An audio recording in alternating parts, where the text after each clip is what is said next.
waiting, the first thing that I want to mention is that there is a survey which the ISMB and the ECCB tutorial folks have, which is basically just related to the tutorial. So there is some information that I'm just going to paste inside of the chat there, and that is basically a link to a survey. It's just I think it's only got 10 questions or so. So it'd be super, super useful for us, but also for the organizers of the tutorials, if you could fill that information in and pass that on. So I'll just paste that in there. I'll also be able to find that inside the thing. So I just got a few people joining. There's a question there about if you missed the workshop. So I actually, I received your email, Giacomo. I reached out to the organizers, and unfortunately, they said that the release of the video will not be for like sort of 1 or 2 months, because I'm not sure if they edit it or something. So I don't actually have, and we don't have access to the recording of the video because we are using a Zoom account by the organizers there. So unfortunately, I wasn't able to take it. In saying so, today will be almost in essence like starting a little bit on the more of the syntax of Nextflow and NF Core. It doesn't have any assumed knowledge, so you should be able to follow along. It's going to be the only thing difference will maybe slightly harder to kind of capture the essence of it after a little while, because you kind of won't see why you're kind of going deep into some of those things, but at the same time it should be relatively easy to follow. And there's not really any assumed knowledge from yesterday too much.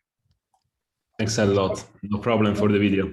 No worries, no worries. So that should be available relatively shortly anyway. And you can. Amazing, fantastic. Thanks. Cool. Okay, so let's kick off with that then. And one thing I would say is just remind you all that we have these virtual machines. Paolo will take you through that in a second. I'm just going to paste inside of the for you all is again the PDF. So if you've just joined in the Slack, we have there the form for filling this information in, as well as a PDF which contains all of the information for joining that. And we are going to be using, again, as yesterday, the virtual machines.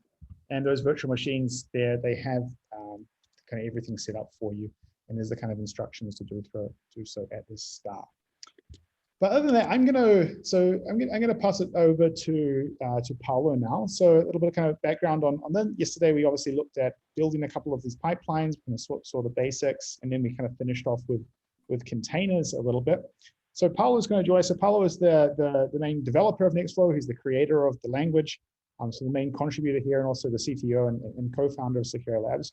We also have Maxime on the line, and Maxime is going to talk about NF Core. He's one of the core members of NF Core, and he's also going to be really talking about the principles of NF Core, giving you an introduction to that, and then also providing a tutorial where we're going to go through and see some of those things. So just a quick reminder on the things that we're going to look at today. We're going to jump into first the syntax around Nextflow. So this is around the channels, the processes, and the operators. Look a little bit deeper into how these things are structured, kind of the full syntax of how you can apply these things. Then we'll jump into something really interesting. So the middle section will be around configuration. And that really builds up to the ability to run Nextflow pipelines in any environment. And we've talked a lot about this yesterday, but we didn't see so much in practice. But this is really all around the ability to define different clusters you want to run in, or different clouds. And we'll see some demos of how we can do that. And finally, at the last section, we'll jump over to NF Core. But with that, I'll pass you back over to Paolo, and Paolo will take control here and walk you through, starting off with the Nextflow channels and the syntax itself. Excellent. Let me share my screen. Okay. So, hi everybody. I will try to squeeze even more a bit in scale, in the meaning that I would like also to mention at least some of the new features that there is Nextflow DSL2, this new syntax we introduced in the language. That's very important. And so, yes, maybe half an hour my session will try to talk about also this part. And yesterday we had an introduction to the main feature Nextflow. You started to write first script, also basic RNSE pipelines. So you start to have an idea how does it work Nextflow, the command line tool, the most important commands, how to write tasks, how to make tasks orchestrate each other to run your job into your pipeline. And today, the idea is to go a bit more in details on core concept. But before starting with that, I would like to mention a couple of important Groovy syntax features that are important into Nextflow pipeline. So yesterday we mentioned that Nextflow is not a novel programming language, but is an extension basically, a DSL. DSL is a domain-specific language that extends an existing programming language with some primitives, with some concept that helps to write, in this case, computational pipelines for bioinformatics. But behind the scene, then there is another programming language that is this Groovy programming language. And the Groovy basically is a dialect of Java in some extent, but also if you don't Java, don't be scared, is similar to a Python programming language in terms of scripting. So it's easy to learn, it's easy to use, you don't need to compile. And also you don't need to know in details the Groovy programming language to be able to use Nextflow. But there are at least a couple of things that's important to know that I would like to mention now, at least the very best important things this programming language. Okay, no, it's not a question. So very basic thing, this programming language, you can print any value using println. So there's not much more to say here. They just println, that means print line. So write this string to the console and then create a new line. Actually, there is also a version with just print that does not append the new line. Also, it's nice to mention that into this environment, this programming language, parentheses are optional. So you can find this function println or any other function with parentheses or without parentheses. So when you see sometimes there are parentheses, sometimes there aren't, it's just for this, or an optional syntax construct when you have an argument. If there is the function has no argument, the parentheses is mandatory. Then comments, these are comments syntax that is common or C, C++, Java family programming language. So / is a single line comment or / for multi-line comments. Then there are other things, but it's not much important to mention now in this context, but there is one more thing that I would like to mention before we jump back into Nextflow.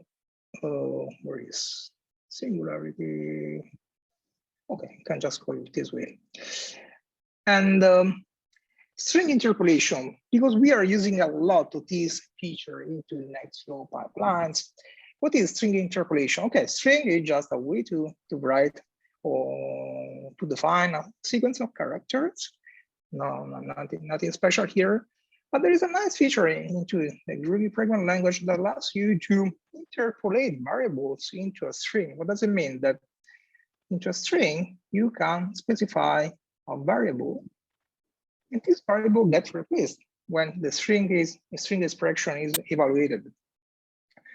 And how does it work? Basically, we have two kinds of string, not the difference into this piece of code. Here we have a print line with double quote, and we have another print line, but this time the string has single quote. So without making too long, when there is a string with double quote, you can use variable, and the dollar is the placeholder that allows you to replace the variable identifier with the corresponding value.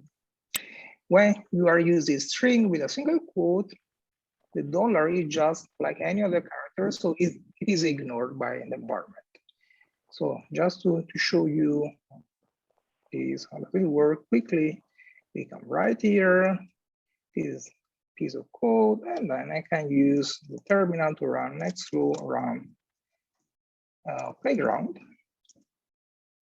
So what is happening? It prints two strings. The first one is the quick brown false because replace these two variables. And the second time you just get $x plus $y. So the string value is just interpreted as it is. So there's not much more to say. The important thing is just to remember when there is a single quote, that value, there is no variable interpolation. Instead, when there is double quote, the string can contain variables. Also, maybe worth mentioning why here we have used $ curly brackets here. And the difference is that when you just use the $, you can only specify a variable identifier. Instead, when you specify $ curly brackets, you can write any expression that is supported by the language to do something more complicated than just accessing variable. So this is more powerful because allow you to evaluate an expression that returns a string that is then interpreted into the string. In case of that, just use this syntax because support any possibility. And okay, this is the syntax about string. Why is important? Because we will use all the time to do what? To write command in our task. And to write command, since commands in our task, most of the time we'll have not just a single short command, but maybe two or more lines. We will use multi-line string that is the same syntax, but with a triple double quote. So here now I could say hello, and then the variable, and the word, and maybe $ variable.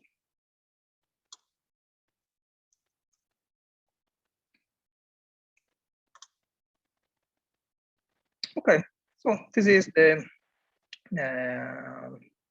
more than the syntax to write multi-line string that allows you to span the definition string over multiple lines.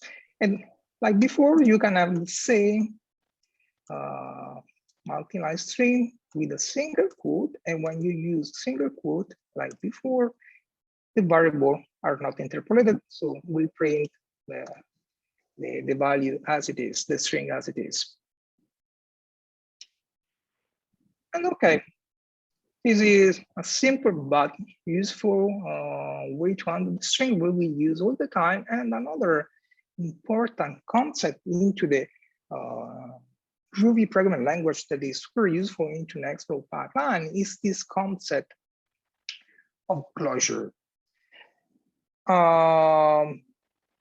This is something that is not super common in our programming language. In Python, this is called in a similar concept, lambda. So what is closure? Closure is a way to define a function without a name.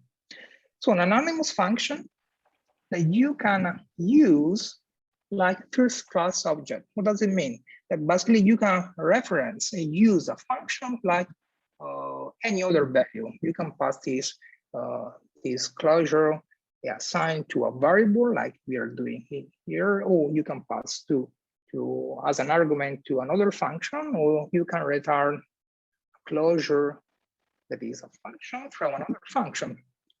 So it's quite powerful. And here I'm just showing a basic closure. So what is doing? To define a closure that is an anonymous function, I just open the curly brackets and then I can write a Groovy expression that computes something. And here, what we are doing, we are multiplying the value IT by itself. So in principle, this is computing a square of a number. And I mentioned it because we will found this syntax, this notation very frequently in Nextflow pipelines. Very initial question, we say, why IT? What is IT? IT stands just for item. So IT is the implicit parameter of this anonymous function. Let's say in action. So I can take this snippet I assign here. So what I'm doing, I assign to a variable square a value that is an anonymous function that has only one implicit value, IT, and multiplied by itself. So what if I try to evaluate this square? If I do this, what is doing? Well, not something very useful. It's just printing the data structure that is associated to this closure. And this form is completely useless. We only say that this is an internal representation on this object. But what I can do, the nice feature of a closure is that I can invoke and passing the argument. This is defined here. So for example, if I say square.call, I'm invoking the execution, the anonymous function with 5 as an argument that becomes the value assigned to the IT, and then not surprisingly, we return 25. Okay, so we learn that basically we can create this, and then I can do whatever we want here, right? Of course. So we learned that we can assign this to a variable, then I can invoke the execution with this. Also, they have another handy property that the invocation of the closure can be shortcut like this. So from a syntax point of view, this is exactly the same like if we were calling another custom function, but here instead we are invoking a closure. And why? Let's see, there's something in the chat. Okay. Okay, there is a question why was chosen Groovy. I will reply later after we finish this explanation of the closure. And why is interesting this ability of the language to define an anonymous function as first class object? Because I can use this as an argument into another function. Imagine that we have a list of values. 1, 2, 3, 4, 5. The list has some methods that takes as an argument the function itself. For example, collect, or let's say, yes, collect. Here, what I could do is to take this parameter pass here and assign to new list, and then print new list. What is happening here? Basically, let's try in practice, and then we explain what is happening. So when I run this, I found this print a new list that is 2, 5, 10, 17, 26. So not surprisingly, is the square plus 1. Why? Because this is a built-in function that takes this closure and apply on each element and create a new list. So we have a way to pass a routine, like an argument, to implement functionality. So to move on the syntax that will be useful in what we are going to do, since we have said that we can pass the closure like an argument, I could do this. So I'm passing inline this closure and is doing exactly the same thing. And since we said that the round parentheses are optional, we could remove It's doing always the same thing. I'm stressing this because we will see this notation a lot in the pipeline. And finally, okay, maybe, let's say it this way. So this is this concept of the closure. The closure, of course, can take other argument. If I don't want to use IT as the default implicit name, I could rename using this notation. So now I say that my closure take an explicit parameter that is X, and then this is what the closure is doing. This is the extended notation. Why was chosen Groovy? Because you have to tell the truth, because at that time, when we were researching about pipeline, I was experimenting with bpipe. This is another workflow framework that is part of Nextflow, and starting with that, I started to study it. The programming language was very handy, and then there I discovered the potential of this programming language that has this ability to extend the syntax to create DSL. So the reason, because it's very easy, not very easy, it's very flexible and allows to create domain-specific language on top of the Groovy programming language. And second, because it came from the same group of people that created a fantastic parallelization library that is this library that implement a lot of the magic that Nextflow does. This is a library that is called GPAR, Groovy Parallelization, implement a lot of parallelization algorithms, and between these implements the data flow functionality that is the core on Nextflow capability to manage the execution and the parallelization in the pipeline.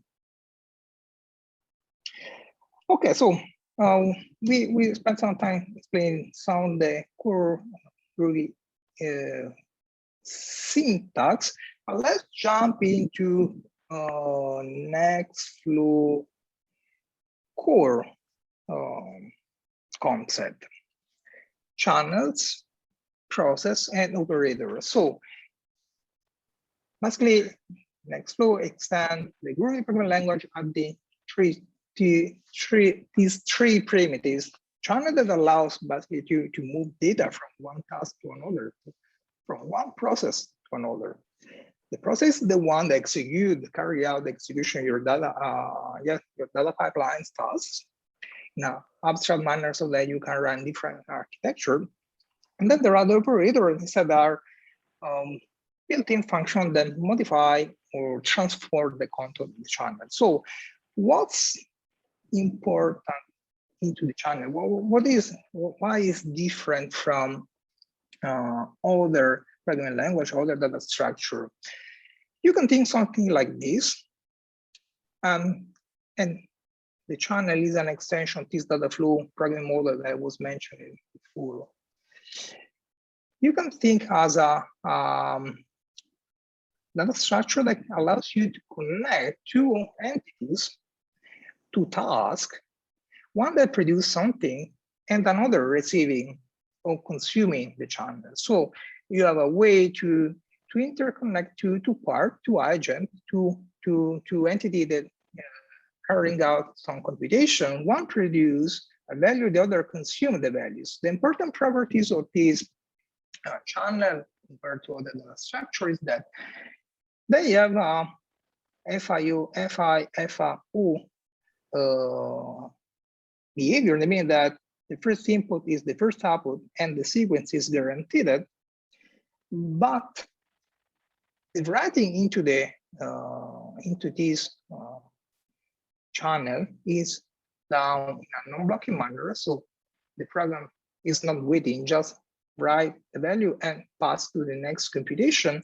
It's that this other part, what is doing, just waiting for some data. And if there is anything, stop and wait. So there is an implicit synchronization between the parts using this data structure. And okay. And better to see in practice. Let's take this small snippet of what we are doing here. Here we are creating just a channel. We have a special function to create a channel. This channel front is create another flow view.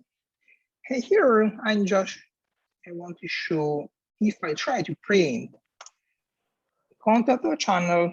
Well, also here it's not very useful because we will see the behind of a implementation, but it's not what we want to do usually.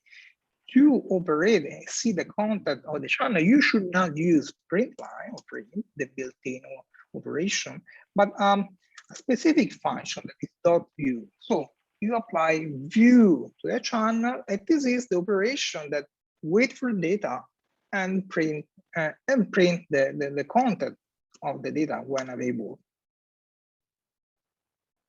Okay, this is nothing magic. Important thing is that there are two types of channel. One are what we call Q channel that can contain multiple values, and was the one that was showing in the previous diagram that allows to interconnect two parts sending multiple data. And also there are another type of channel that we call value channel because can only bind to a specific value. Why they are supposed to be useful? Well, we will see later. But the important thing that I forgot to put a value here. Let's say, so it was blocking. Okay, this is interesting because if you notice, it blocked. Let's try to explain a bit more because so far didn't seem so useful, this thing, because we just saw the printing of 1, 2, 3 or 10. So what is it supposed to be useful? Let's try to create a channel with no value. And then let's say that this is a task. Let's imagine this is a task that is waiting for some data, so a consumer. And then let's imagine that I have another task producing some data. How? CH bind. So this is an operation that allows me to bind a value to the channel. And to better understand, let me put a print line here. Print line with a bit sleep. 2 seconds. I want to show this behavior. So what I'm doing here, I'm writing channel.views where I want to view the content of this thing. I'm moving on. I'm waiting some time, and then I'm assigning a value to the channel with bind. And in principle, this what should happen is that this should stop because there is anything to view, or maybe pass without printing anything, then sleep and then binding this. But if I execute this program, too little, no, these are 2 milliseconds, not 2 seconds, too fast. You see, it stops, it print anything, you wait, and then print 10. So here we see the capability of the framework because we have this part of the program that in which we are telling, okay, I want to make this operation over the channel. A practical term, what is happening is to a separate thread, this we stop and wait for some data. And when the data is available, will be printed. So you have to imagine this as a way to declare 2 independent tasks. And this becomes the way that allows the tasks to communicate each other. Let's see if there are some questions. No. Okay, let's jump back into documentation will be, so we describe that there are two types of channel. One contains multiple values and one that combines only to one value. And you can print when you try to access, it contains always the same value. How we can create the channel? Well, or using this function, what we were seeing so far, channel from, channel value. There are different on this middle with slightly different functionality, and the channel from list. One that is one of the most used is what you have already seen yesterday, is channel from path that populate a channel, taking traversing a directory using one or more wildcard, and then creating a channel that contains all the paths that encounter that match this declaration. And why is supposed to be important is, well, more than important, is handy because it allows us to easily define a data structure that matches all the file and find all the file system. For example, here we should I'm jumping here. I want to show tree data, some very small theoretical data set with some class Q. I could say from path, I could say data, star.q, and then I could assign this type before ch and ch view, and this, okay, just traverse all the file, not here, and print all the matches. But okay, this is not the real goal. The beauty of this approach is that then we can attach this channel to a process like we were doing, we already started doing yesterday, and this will allow us to do what? To manipulate, to compute some function over this data. For example, path x, and then I can do echo x. So the real powerful concept here is that when I connect a channel created in this manner to a process, I have a task execution for each file that match this pattern.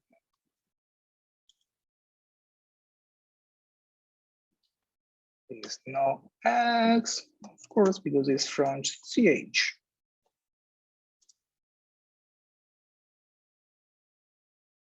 Okay, you see that exceeds 6 tasks. If we want to see the output, I could say process echo.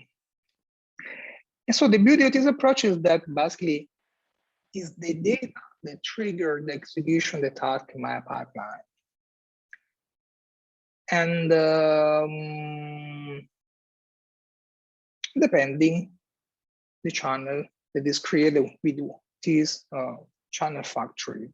And this is the one specialized into 5 path traversing. There is something more, okay, can use different type of glob. You can use star to traverse even directory. And then has also the ability to interpret this bash syntax to define alternative matches. For example, let's try to do something a bit more complicated. Let's say that I want to traverse what is directory that I have here, tree data. With a lot of stuff. Let's say that I want to capture only the FASTQ and the FASTQ.gz. There should be also 5. Exactly. So this is not a Nextflow syntax. This is a syntax implemented by Bash that is supported also by Nextflow. So this means capture.fastq or .fastq.gz. Not this, but this. Okay. just to show how it traverses the directory in similar manner to tree. The recording just will be available, but like we were mentioned at the beginning, the recording will be available, I think, in 1 or 2 months, because that's not depend on us, but on the organization. And then always talking about file path. There is another that is super useful when you need to handle file pairs. Not sure, maybe was already mentioned also yesterday. Just to recap briefly what it does. Basically, this is, how to say, an extension of the from path operator that has the special ability to match pair of files, actually even not just pair, but any tuple of files, and extract the ID from the pattern that you specify here, and with this data structure that then we can use into the execution of the following task. So the syntax is similar to the one we were using before. So from file pairs, I can specify a glob. In this case, I need to specify always a star, that is the one that is supposed to represent the identifier that I want to capture, and then the alternative. Also this, let's see over time in practice. We close the. We have seen that we have data GGER from 5 pairs. I want only this path, and then I can say star star what underscore 1 2 dot fq. It is important to see a bit more on the resulting kind of structure, what is producing. So basically, we understand that matches all the files with this pattern. So basically, the read pair that I have here, it's interesting to see a bit better how they are kept together. Need to move the chart. Okay, here is a bit complicated. Let me copy this and open a new screen like this. Let's focus. First thing we see that find 3 elements, because makes sense. 3 elements because I have 6 pairs, so 3 pairs. Let's remove the last 2 and focus only on the first one to see a bit better, a bit more the structure. Basically, it's a tuple. So tuple is just a structure that contains some values. And the first one is what is expected to be the sample ID that is automatically extracted. And then there is another element that is another tuple. So basically create a tuple within a tuple. And the second one contains the pairs, the file path of the pair. This is the important notion. So I have 2 elements, which the second are another 2 elements. And what if I want to use this into, no, another important thing to mention, because we are talking about this structure. Imagine that. Bye, Tina. There is another way to change the structure is using the attribute flat. When you use flat, let's see how this structure change. Let's take only the last one and move here. Now I have always the ID, but the file is not nested anymore into a separate list. When I specify flat, I have a tuple that contains 3 elements. First, the sample ID, the second, the first read file path, and the third is the second read file path. And why this is important? Because when you want to use this in conjunction with a process input definition has to match this data structure. What does it mean? Imagine that we have this, we want to create a process that operates into this data. I can declare input. I have to declare tuple because it's not a simple value, in which the first one is a value. Here I can specify an arbitrary identifier, sample ID, sample, then path F1 and path F2 from CH. This allows me basically to operate over these file reads as you wish. Then this can be any command that you want or you need to run, and you could access the sample ID and then the first and the second read pairs. Let's try to run. Here it is.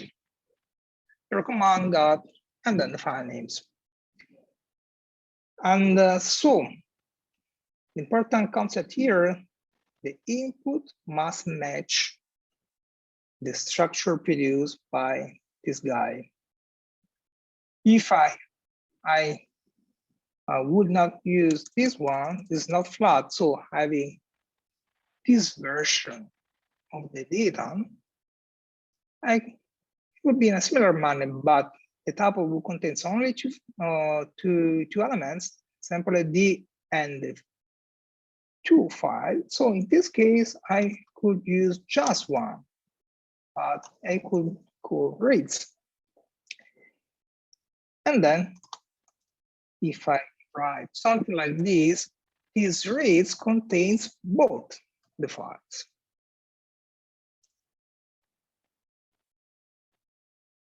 Here it is.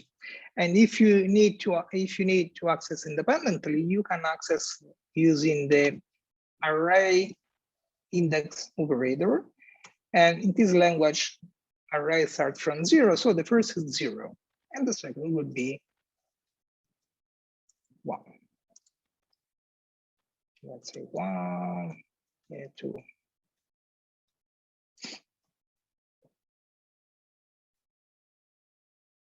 Okay.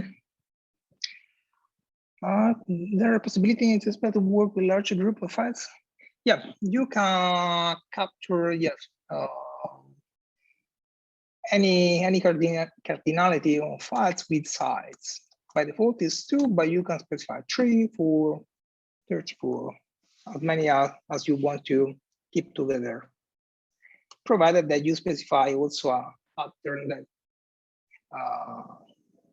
catch these files as you are declaring. Thanks.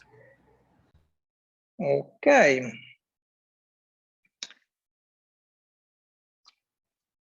So this is a powerful way to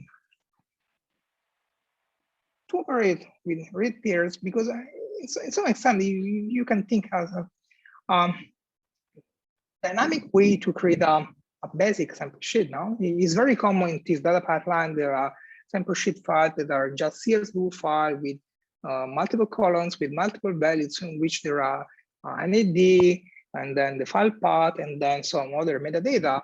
And this is a way that we can create on fly just a kind of a table structure in which basically we have the most important information, the ID and the file path.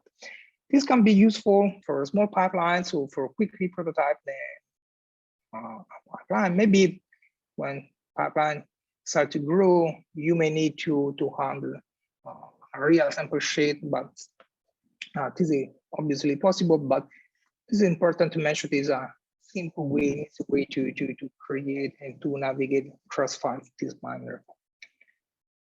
And there is even another channel factory this from SRA. Basically, this allows you to query the SRA archive and to fetch the file path from remote host and then download. I'm not sure that we'll be able to use because I was testing this morning. I realized the NCBI is down. So I won't be able to show you in practice, but basically what it's doing is what is described here. Like before, we were doing from path on from file pairs. Here now we can do from SRA. You can specify a query that is supported by the NCBI research API. And this will return the FTP location of this file.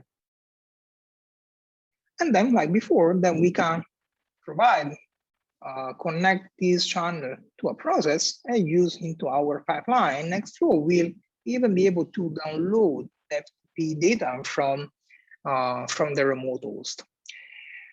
Come from file pairs, pull files from an external source S3. Yes, you can even here you can even put S3 / bucket and then yes, a similar pattern. Awesome. SRA, okay, I leave the concept we cannot see, but this is how it's supposed to work when SRA archive works. And I think I don't want to spend much more time on this because maybe I really have a lot of stuff. But these are the most important things to be mentioned about channel, how to create channel. So using these special methods. Process, so the process concept is the most important one next to the meaning because the one that carry out the execution of the task. We already and seen yesterday or also even before.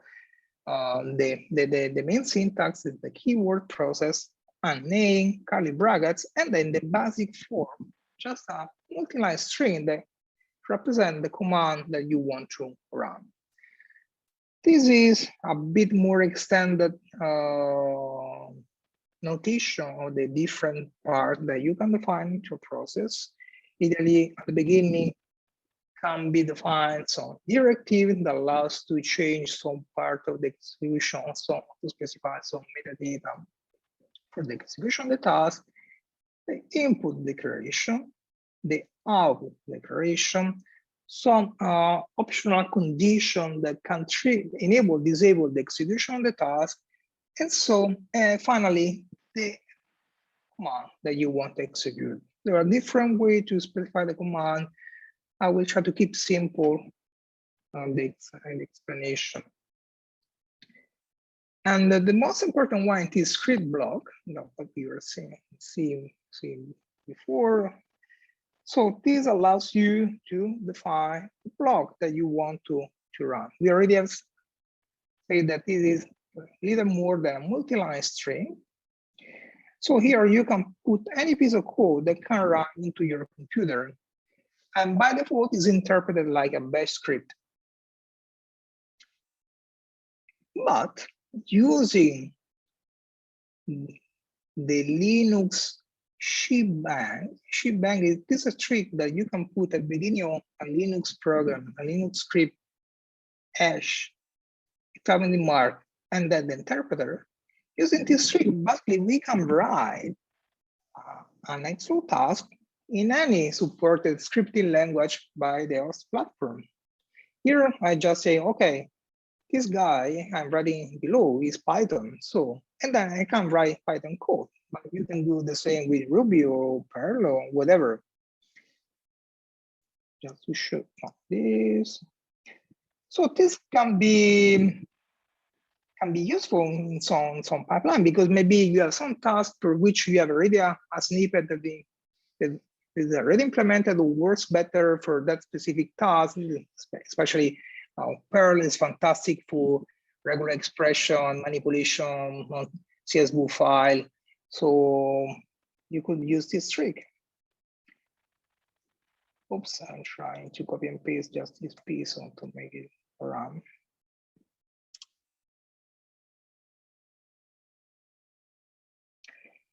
And so to summarize, just using the shebang declaration, you can change the interpreter used in the following part of the task.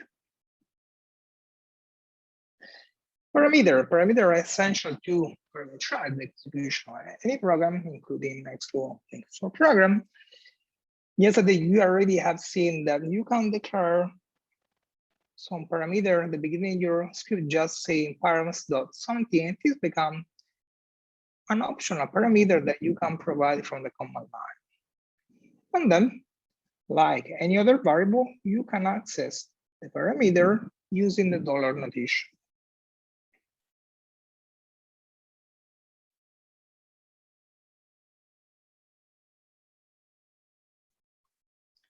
So if I run this, we will say hello world, because world is defined by default here.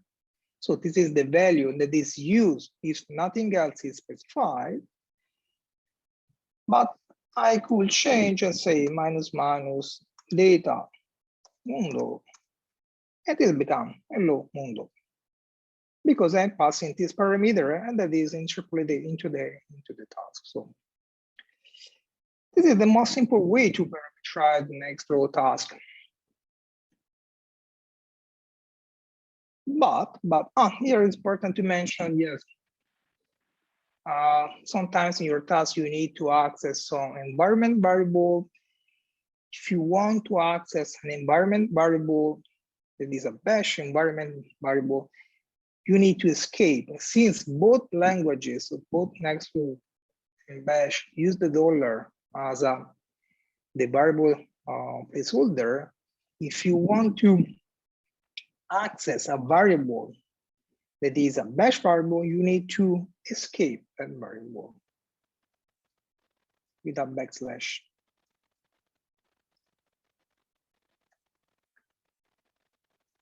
Let's try.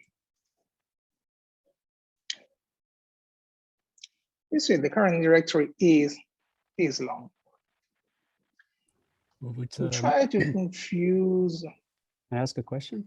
Would then using single quotes instead of double quotes in the script then also work instead of escaping? I can also try, of course. But Yes, depends where. Let me show before one more thing about the escape, because I want to focus this thing. What if I don't use this escape? This still work, but now the difference. You see the difference they produce? When I don't escape this, I have this path that actually is the path where where is located the environment. Why this is happening? Because without the slash, the $PPD is resolved by Nextflow. So this is the launching directory where Nextflow is. Instead, if I want to use the dash variable, I need to escape it. And this becomes the path where the task is executed. That is a subfolder of the main one. If I use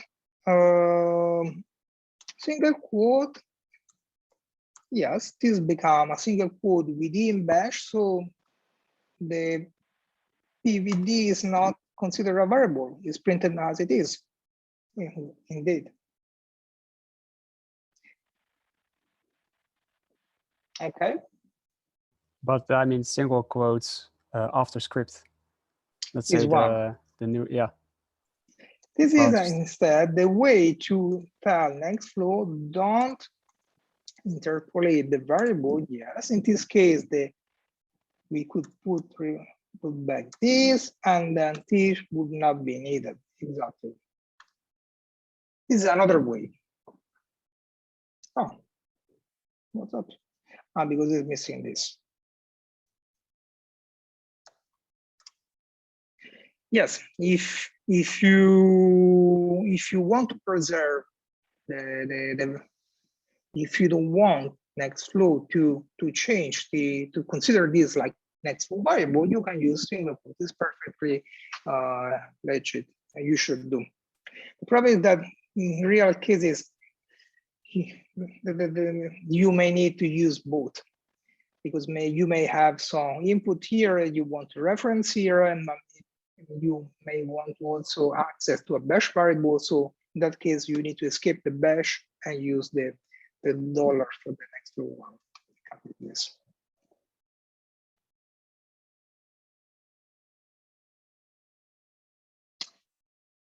I don't want to spend much more on this because it can become tricky and you can follow in the tutorial.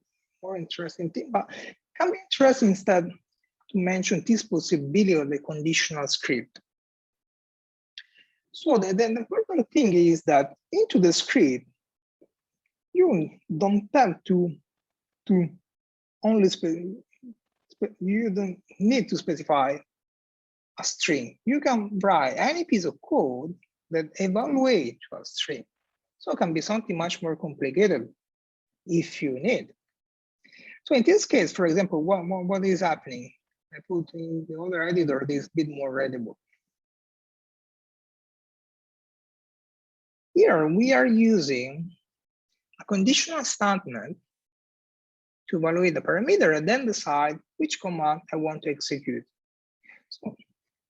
Exactly what the important part is that if this condition is satisfied, basically execute this branch, and this is the last string evaluated that become the command that will be run by the task. I put an echo to simulate the execution. And then if there is no match, there is an exception that is true. Let's try. So by default, the liner is Callisto. I'm trying to clear this. And it will write. I will try. If I have Callisto installed, it will execute this command. If I change the liner with Salmon, I'll execute all the command. And then if I made a mistake, there is an error.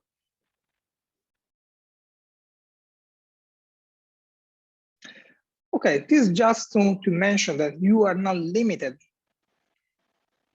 to a static command, but you can even do something that is more sophisticated, to parameterize. This is useful when you need, especially when you need to parameterize a complex command with some optional, with optional settings or yes options.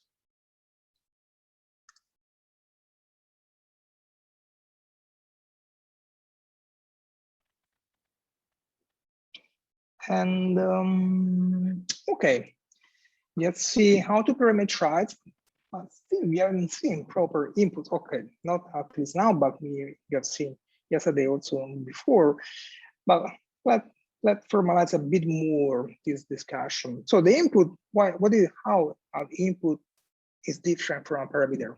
Parameter is supposed to be same for all the execution, the pipeline, for all the tasks in the same pipeline. So an input is something that change over time and is a data that trigger the execution multiple tasks for the same process. So this is the usual schema of channel, which there are 3 pieces of data, is a idealized representation. And then these 3 pieces of data trigger the execution of 3 independent tasks in a parallel manner. This is the important concept of the input. The syntax, more or less, we have seen there is input column, then modifier, a type, the name that you want to associate to this input, and then from the channel from where Nextflow is taking this data. Basic example we already have seen is a basic channel 1, 2, 3, and then we say, okay, this is a value. Can be a number, can be a string, can be whatever. Nextflow does not care. It just assign that value that's came from the channel to this variable, and then execute this task. So this should be read this way. This is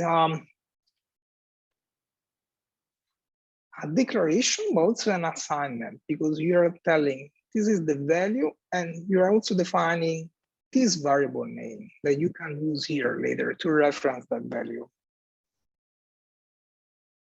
And okay, this we know that we trigger the execution three tasks with 1, 2, 3. Also, yesterday I'm sure you already have seen that it's not deterministic the order in which are executed the tasks. Indeed, here we have 2, 3, 1, but this can be different every time that we run this.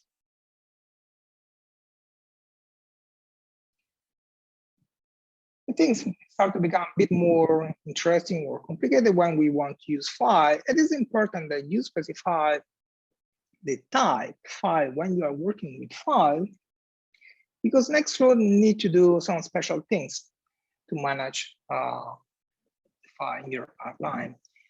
If you're running this, your computer will create just a link. If you're running this into the cloud, we copy the file, the input file from the remote bucket into the local Scratch directory. If you're using container, we'll mount the path for the container. So it's important to specify this type. Tell Nextflow, okay, you have to manage this in a special manner. And let's see a bit better also the syntax, the possibility that we have here. Note that whenever I write this, here I am specifying a string. So here, how this should be read. This should be read. The input is a file that should have this name. And should have this name does not mean that we'll only take the file that have this name, but whatever the name is within the task, this file will have always sample FASTQ name. Be strange. Let's see in practice. If I execute this, here I hypothetically run 6 tasks, and they are 6 because we know that in this directory we have 6 FASTQ files. FQ. But this can seem a bit strange, not because I run 6 times this task is always empty FASTQ. So this looks like a useless thing, a bug. Let's try to clean up the work directory in which Nextflow create a task for each, our directory for each task, and run it again. And let's see better what is happening behind the scene. This is what we have behind the scene. So we have 6 subdirectories. Each of them contains this sample FASTQ, the name that I declare here, that is a symlink to the target file. Target file, obviously, each time is different. 1, layer 1, got 1, layer 2, etc. So why we are doing this? But this is just a capability of the tool. It means that the idea here was, okay, I don't want to care about the real file name.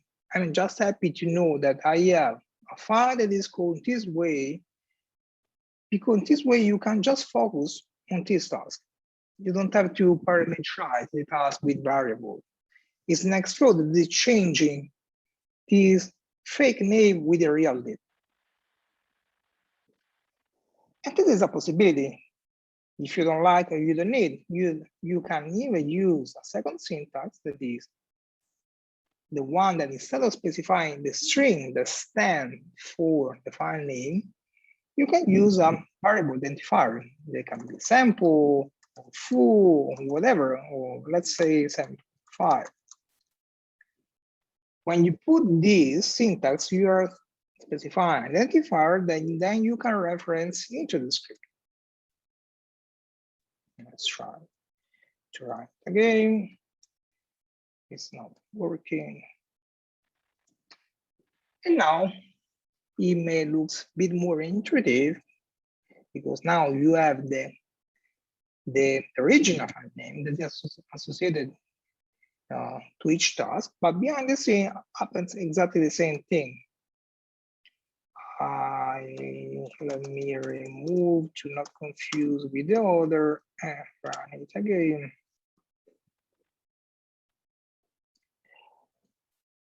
Three worked. Yeah, exactly the same thing, but now Nextflow create the same link having the same name of the original file. But so to summarize, when Nextflow execute a task, create a unique independent directory, and that directory create a link for each input that you have declared that is expected to be received by the task. And then run your command into this directory.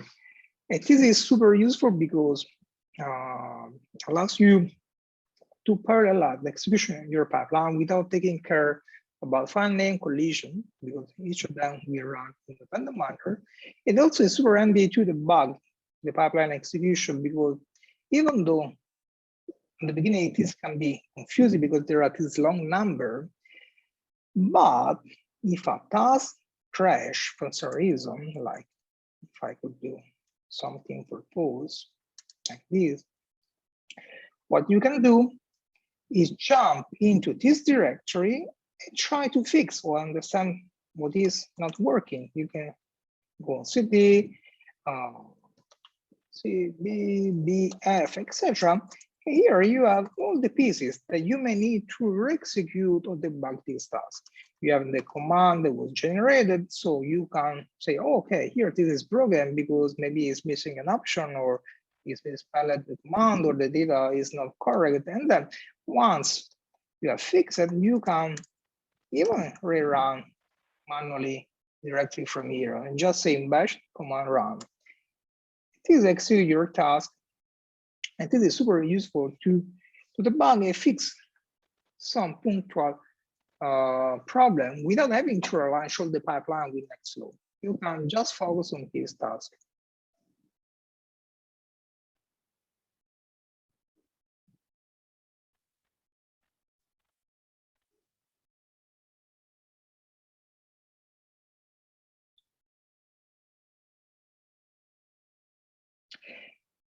Here there was this example how to use, how the use of this operator change the cardinality of the execution of the task. What does it mean? Jumping back. We have seen many times we have 6 execution of this task because we are a channel with 6.5. But if I put collect, what is happening? That this channel is applied with an operator collect that takes the 6.5 and create another channel that contains one element with all 6 files. So, in practical term, you will have a single file, a single task execution with all the 6.5.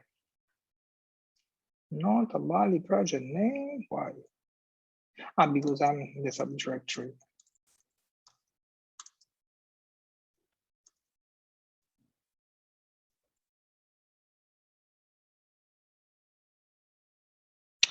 Okay, your command does not exist.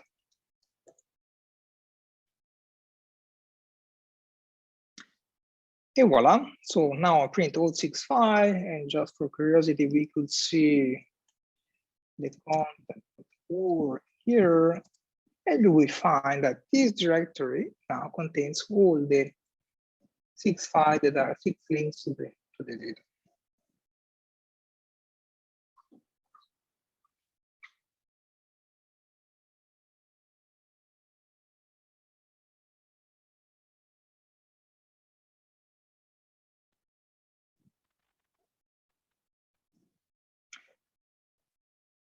And then always related to input 5, input 3 is in recent version Nextflow, we started to use a new type managing input file that is called path.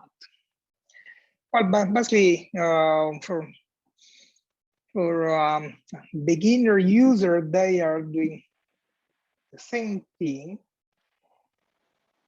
So I will even suggest to use always path into your pipeline. The advantage of this, I'm jumping here. So if I come back here and try to execute, is doing exactly the same stuff.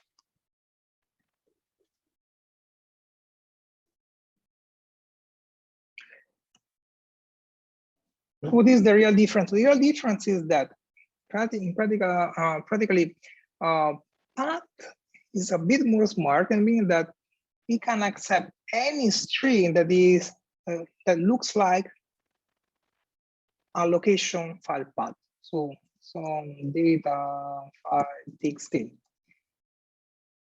So when we receive this data, we'll try to transform interpolate file because we find that there is a file path structure.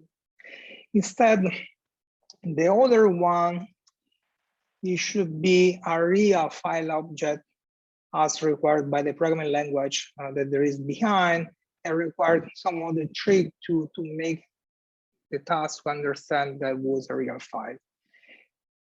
So to summarize, your pipeline use always path is more handy to manage the input of your input file in your pipeline.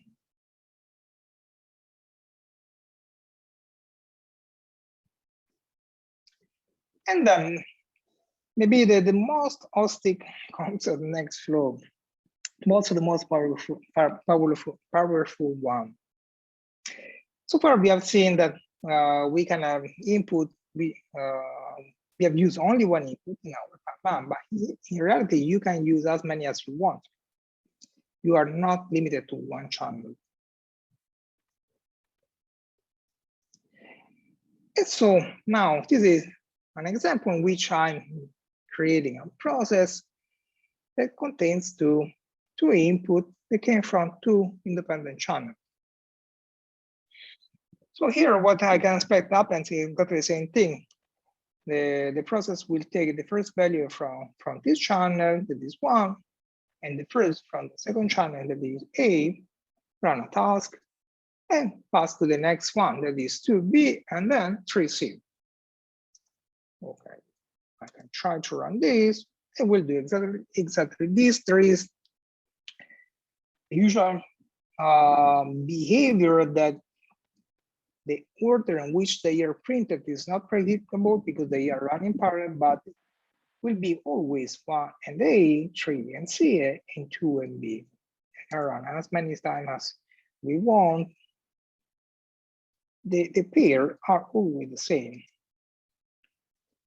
But here the real question is, what if there is a difference in the length of this channel? These are 2 elements, these are 4 maybe.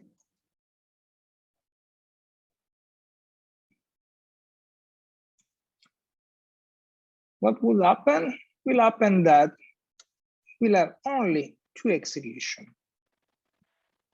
1 and A, 2 and B. Because by definition, as soon as there is a channel termination,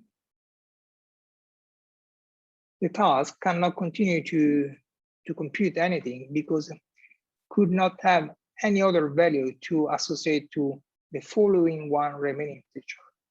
So we stop the execution.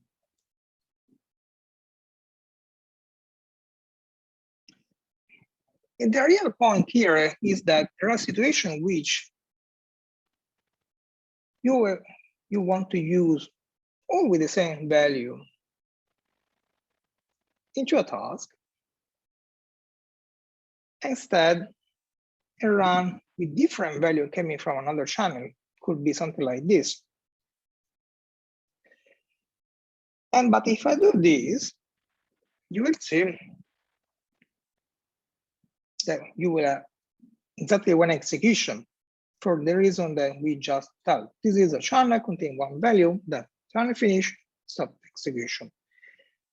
So when you are in the situation in which you have multiple channels, but there is one that contains the same value, we have to return to the discussion that I made at the beginning between the difference between value channel and Q channel. The value channel provides always the same value, and so does not stop the execution of the task. So if I transform this channel into a value channel, now the task will run 4 times, because this is expected to be always the same. And this concept can be shortcutted even with the fact that Nextflow automatically interprets any primitive value into a value channel automatically. So this always happens when you associate a value in this manner. This can be even a path or whatever. So maybe we come back so on data file and so on. Okay. And now this can be an example in which I have a data file that is always the same, and I have some other data that trigger the execution of my task.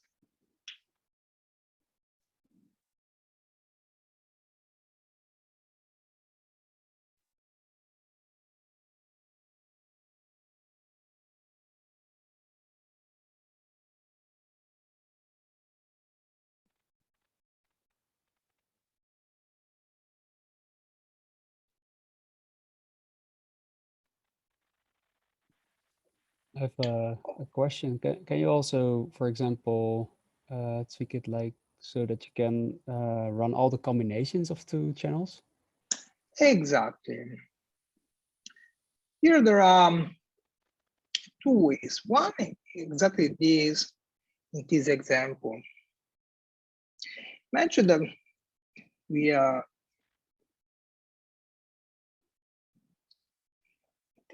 this idea of combine different input to run multiple execution of the task is one of the first use cases that triggered the execution at the beginning. And we really need a tool to run multiple sequence alignment in different parameter combination. And this was maybe an example that can be summarized like this. Here we have multiple sequence alignment, this part. And then the idea is that you want to run the same aligner or any other program with different options. In this case, the option came from this mode. And now we have a special way to specify this each. So for each mode that came from this list, the task is recomputed.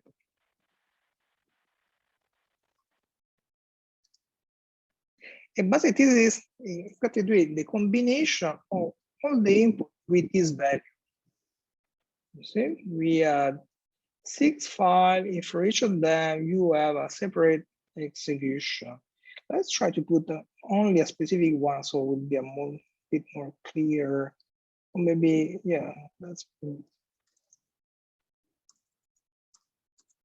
1 and 2.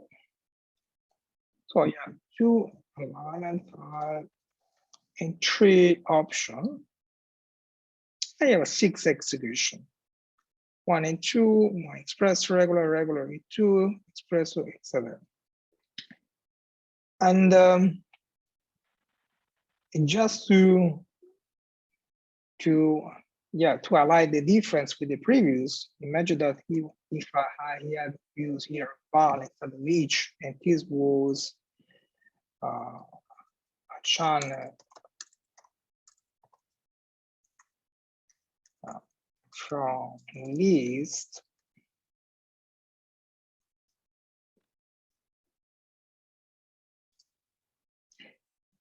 I will get only 2 execution for what we said before, that I have only 2 files, another channel with 3 elements, but in any case, it's not doing the combination, it's just taking pair every time. So it matches the first file with regular, the second file with express, and then stop.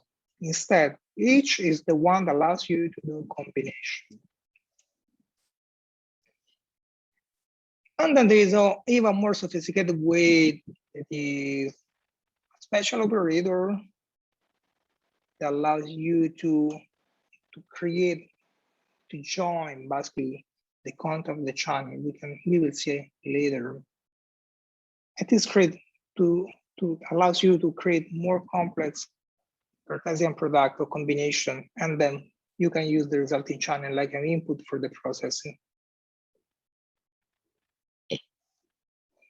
But the most simple way is what we call import repeater, that is just another type of the input, which tell Nextflow, okay, for each value that came from this list, repeat the execution of the task.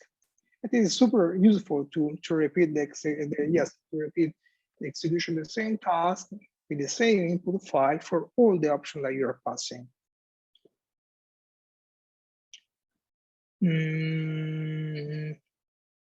Okay, maybe I was looking at the schedule.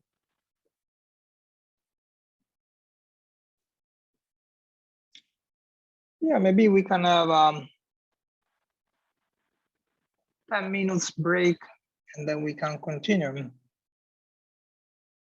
Okay, we are back. If there is any question, feel free.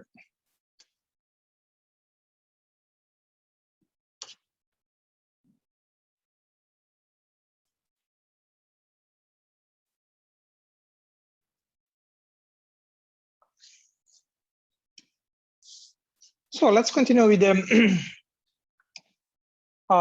declaration of the output. And but the declaration of output is somehow symmetrics to the one for the inputs. We have a very similar notation, like you can declare input and then type from where. And you want to declare the outputs, there is a output column, and then the same manner, the type of the output, and then where into which channel you want to send this output. And it's a bit simpler. The types that are available for the output declaration is the most simple one is the for any generic value, like for the input. And this is a basic example. Let's just show this somebody. Okay. It's just a basic example that takes an input value from this list of string, execute a task, and then take the same value and send out. Just to show the syntax is not super useful. One of the most simple type is the file, like for the input is both file and path. And like before, I suggested to use path. And but okay. Paolo, I think yes. Paolo, I think you need to share your desktop. We cannot see. Pardon.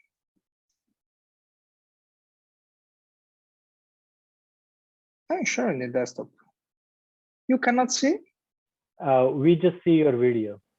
Yep, cannot see it. Oh, pardon. Okay. There it is. Yeah. Okay. Exactly. Pardon. So yes, output file. This was a minimal example I wanted to share here. So like before, we have the process with the name, we declare the output. The main difference is that now, when declare the type, when we have to specify not the name of identifier, but the name of a file that we want to be captured by on the process termination, the task termination is sent over the channel. So by the task compute something, generate some file, some output file. And here we have to specify a file name that must match a file name that is into the script. No more.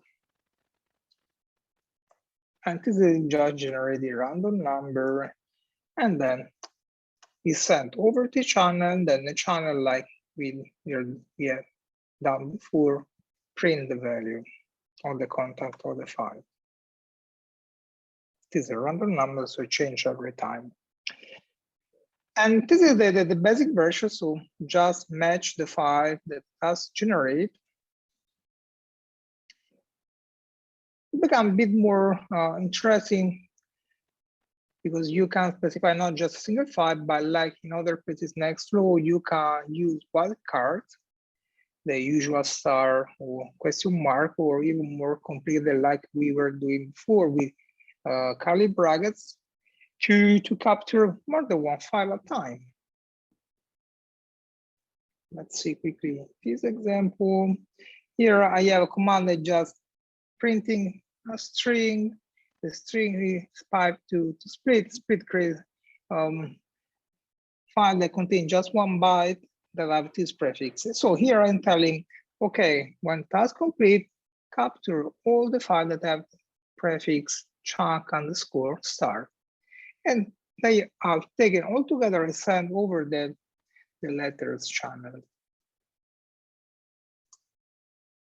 And then the channel, we apply some other operator that applies some other logic. And the important point here is that the syntax of the declaration, the output column type, and then a file pattern that I want to capture. There is, like we have for the input, there is also the variation of the path that does exactly the same thing. I just mentioned it because in some pipeline you can see path, some other pipelines, maybe in the first generation Nextflow, there was 5. And the reality, okay, there are some things that should be mentioned. Yes, when we say we specify a wildcard, and we have also an input that can have some names that match this wildcard, the input are automatically excluded from the matching set. So this does not match any file having the same name that can conflict with this pattern.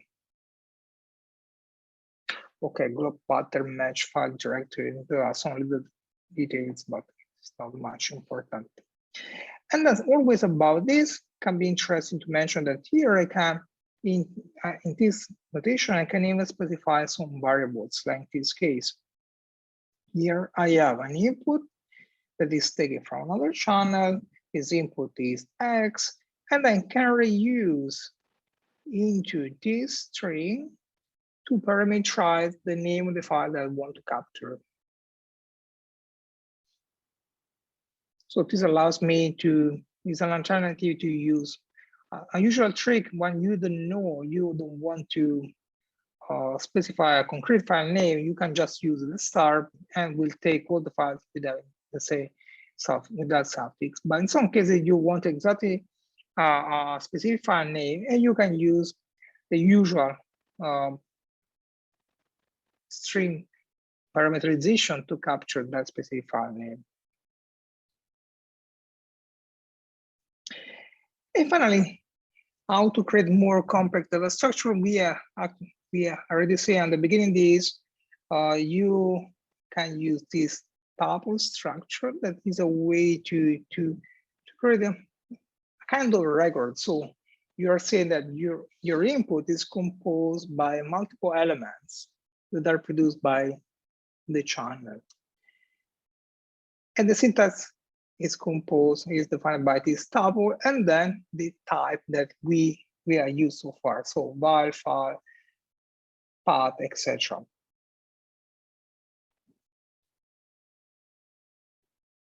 You have to quickly show.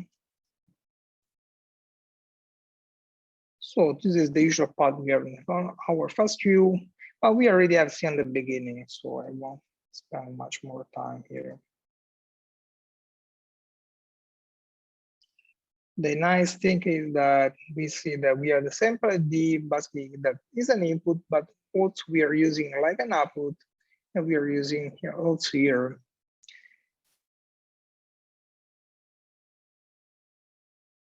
And this create this output.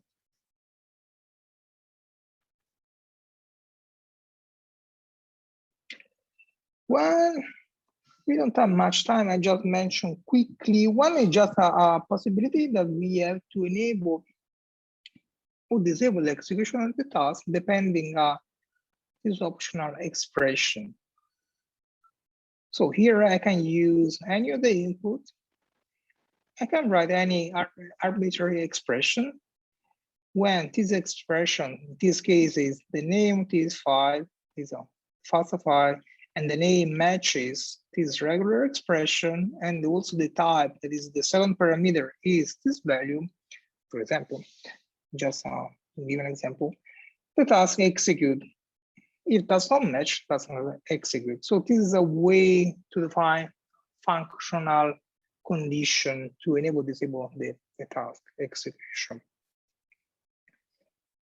Let's jump quickly in another important aspect into the task definition are the directives. Directives are this part which allows us to define some aspect of our task execution.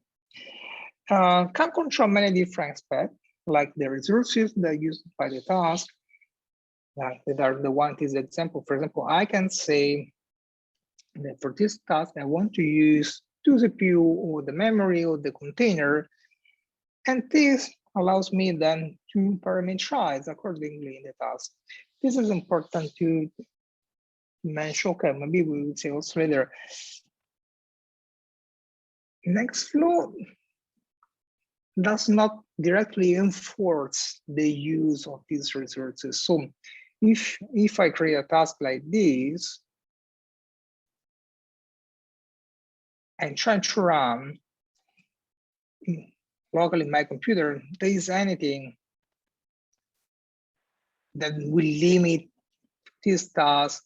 There can be any that you have to specify to use more than two CPUs. But this allows you, one, to parameterize the task, because maybe this command that you want to execute has some other option. And you can access this parameterization using another implicit variable that is task. Task allows you to access all the parameters or the directives that are defined here. In this case, you could say, okay, but this is not useful because I could, why should write here task CPUs when I could just write to here? Well, the point is that if you use this in direction, you can specify the directive here, but also into a separate configuration file we will see later. And so ideally, these are not here, are in a separate part, and then you can access this information at task level with this variable. Also, the other important aspect, even though Nextflow not directly enforces the number of CPU or the memory, but it knows how to pass to the batch scheduler when we will use the batch scheduler. So to summarize, it's important to use this directive to enable some specific feature when you want to deploy the execution or in the cloud or into a batch scheduler, because Nextflow we create the task using these metadata resources, this meta information for resource allocation method, to create and to submit the task execution. Can I ask a question? Yeah. If you have the configuration file, then you would have to specify these CPUs and memory for each process separately in the configuration file or not? Yeah, there are two ways. Okay, let's mention right now.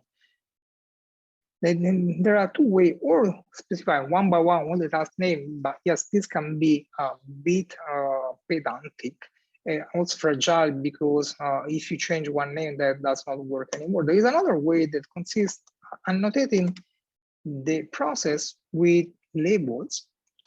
There can be any annotation of your preference. There can be small task. And then maybe you can have another process that have another label, the big task. And then instead of specifying this here, into the configuration file, you will be able to reference this label to associate the current amount of resources. And of course, you can reuse the same label across many processes. So basically, you have this annotation that allows you to associate the resources for set of tasks.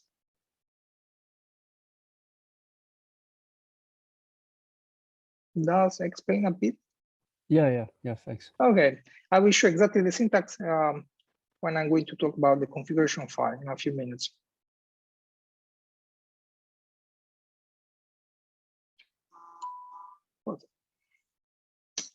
And between the directives, there is one of the very important is published here, that is another kind of directive, not for allocated resources, but to tell Nextflow where some output file should be created. So all the point that we have seen so far, we have always run this task, and all the output was always created into this work directory. Oops. But this is the work directory is expected to be a scratch directory of the pipeline execution. It's not expected to be where the pipeline final output files are going to be created. Because the idea is this, to separate these two parts. So I have all the computation that is temporary, and then the pipeline should create the task of your pipeline create some final output, and then you can throw away all the scratch data and keep only the remaining part, the real pipeline output. And to declare the actual output file, your pipeline, you are supposed to use this directive that basically allows you to specify the path where the output task is going to be created. And what it's doing is taking all the output that are declared here and copy it into this path. Nothing more. And this is also a way, also this path, yes, can manage its remote file. This, for example, could be an S3 bucket or whatever, and then automatically copy remotely these files. And this is also how you can create complex semantic subdirectory structure to contain your pipeline output. So this is to say that Nextflow just not only create that work directory and there is where you're expected to find the output your pipeline. Let's see just why this example, which we are complex. This is just simulating a complex task. What is taking? It's taking FASTQ file,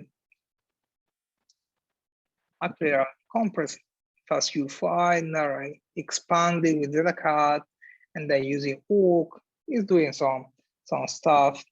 But what we want to do is to organize the output of this task. Here we are capturing everything, and then we are using a tribal published here in a parametric manner. I want to write the output this task into the directory out there that is taken from this parameter, so my result, and then is even parameterized with sample ID, that is one input, in which I want to put only the start.fastq, and then there's another subdirectory. I want to take the underscore counts file, and then I want to have another subdirectory only for the Outlook txt. Let's try to run this.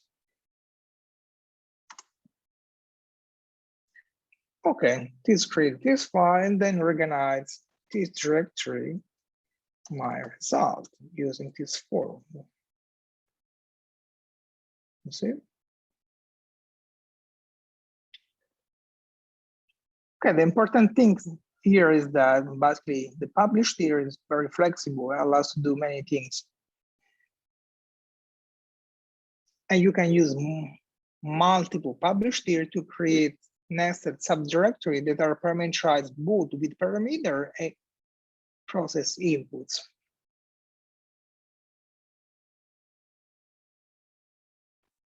And this allows you to control exactly where you want to create the app on your pipeline.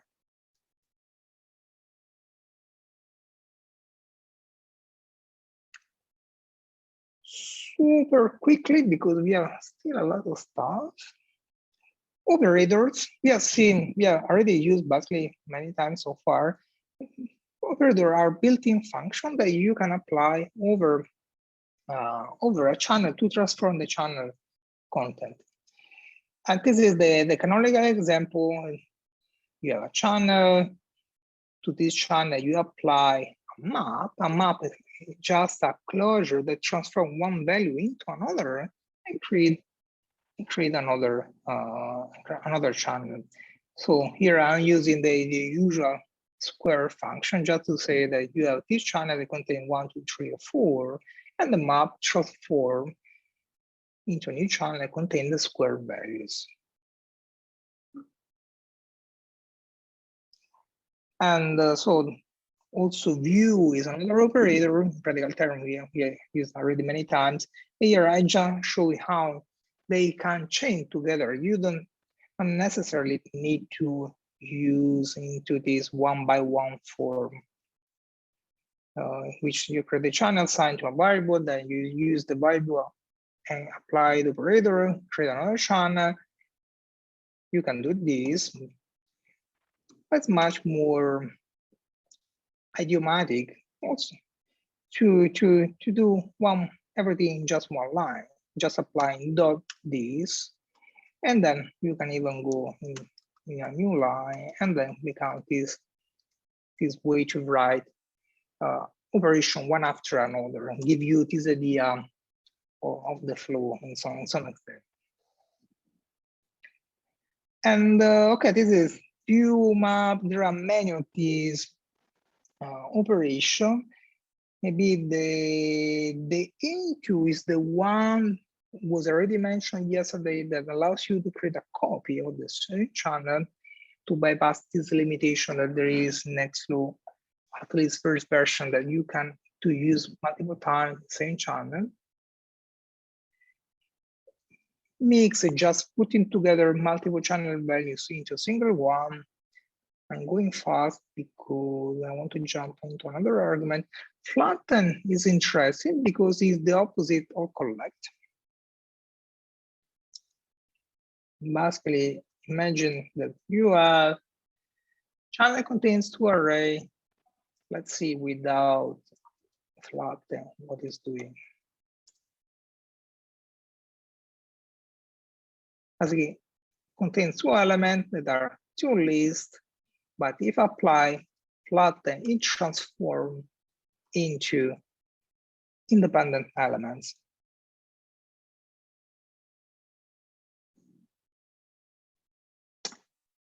And then collect is the opposite of flatten. It takes all the independent value and create a single value that contains all the result. Let's do again here, collect to see again.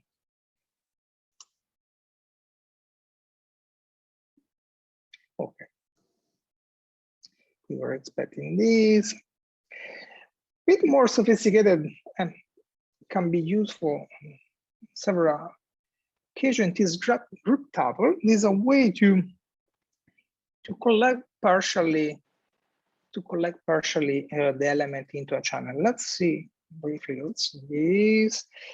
Okay, here what we have a channel contains pair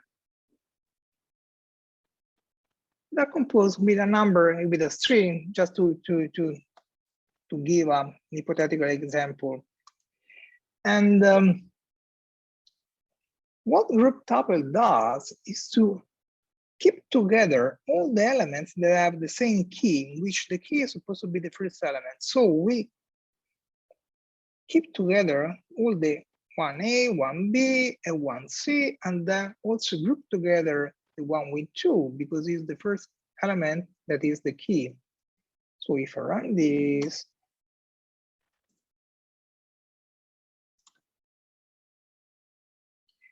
we found out that there is 1 ABC and 2 CA, 3 BD.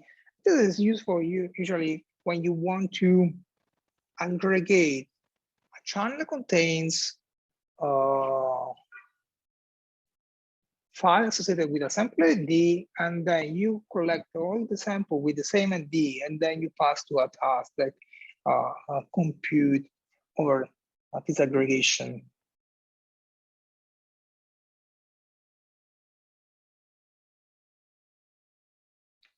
And then the join that we were mentioning before to create a combination. Here we are using the same logic to create a channel that contains pair, and then join. What is doing? Create a Cartesian product for all the elements that have a matching key, where the key by definition is the first element into this tuple. So we match this with this, this with this, and that, and that, etc.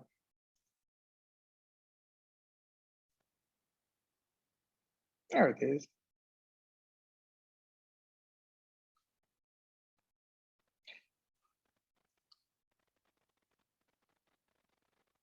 Actually, it's not a combination, it's a join.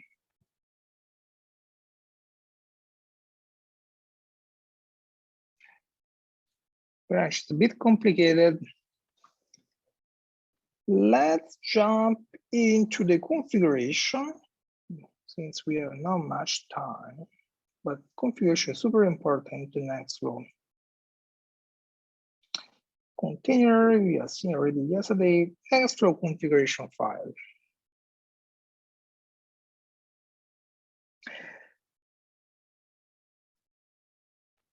Principle, my configuration file should not be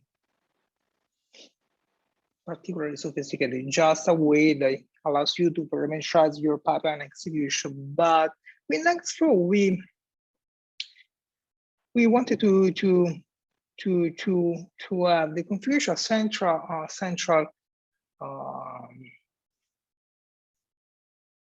central feature into the framework. So what's the idea? Is to strongly separate the logic of the pipeline execution from the configuration of the platform where you want to run your pipeline.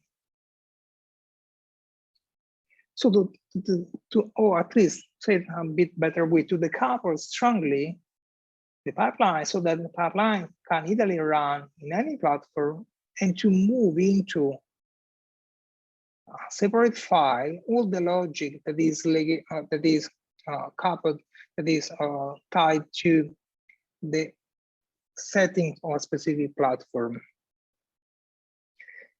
Let's see more in detail how does it work. First, where Nextflow look for the configuration file.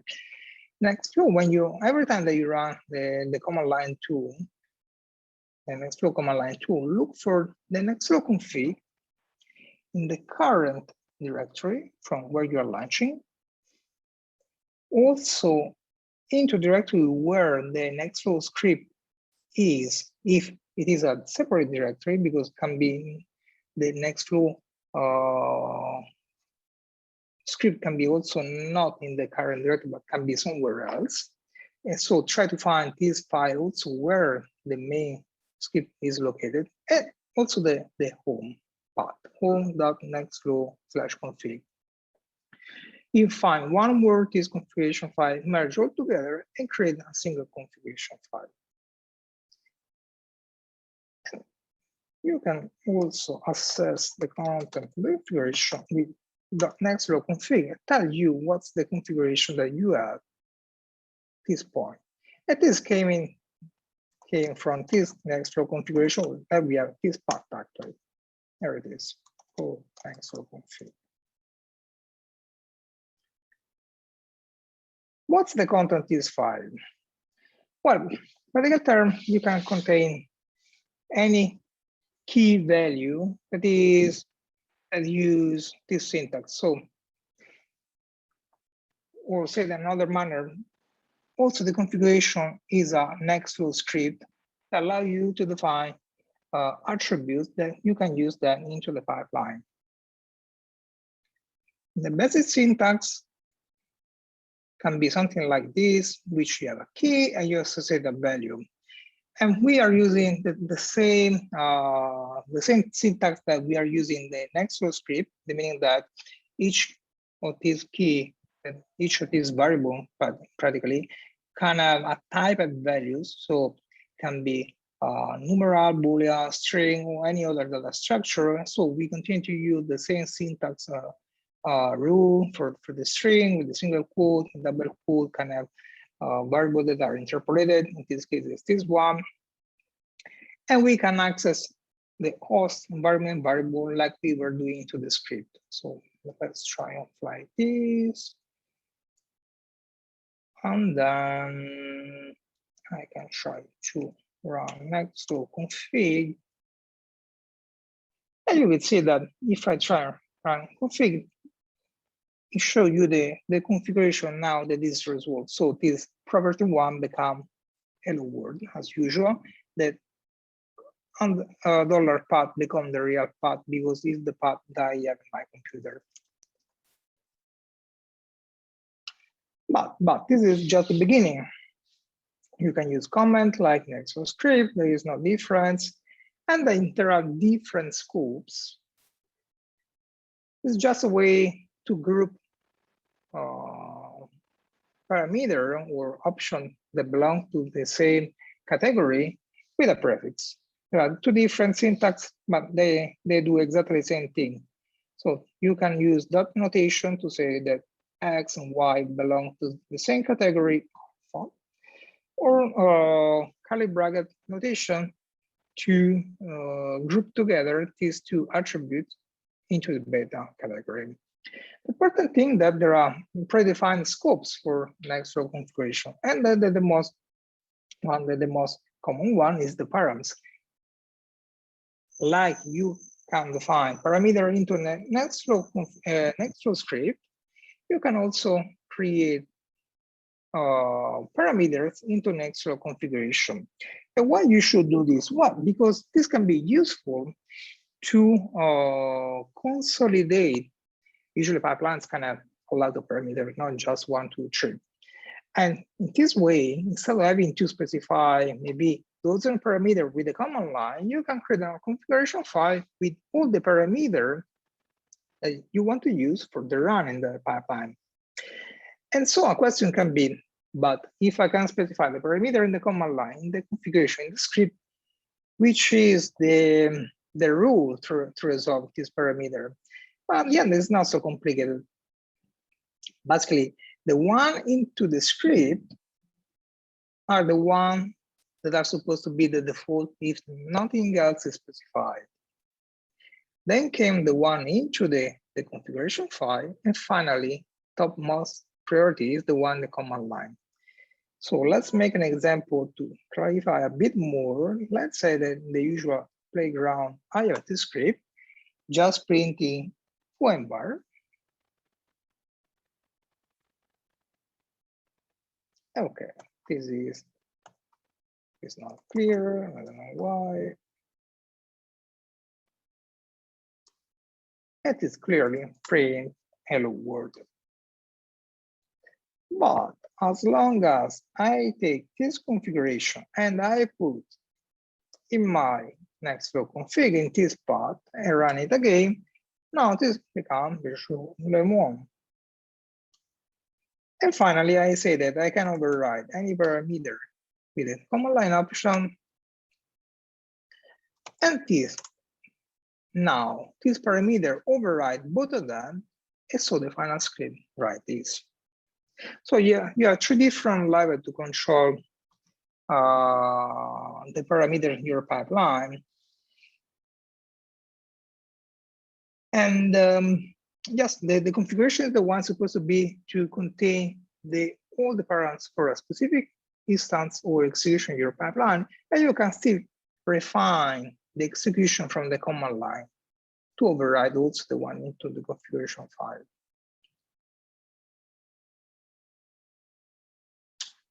Another scope is then this allows you to define a variable that will be injected into the task for your pipeline execution.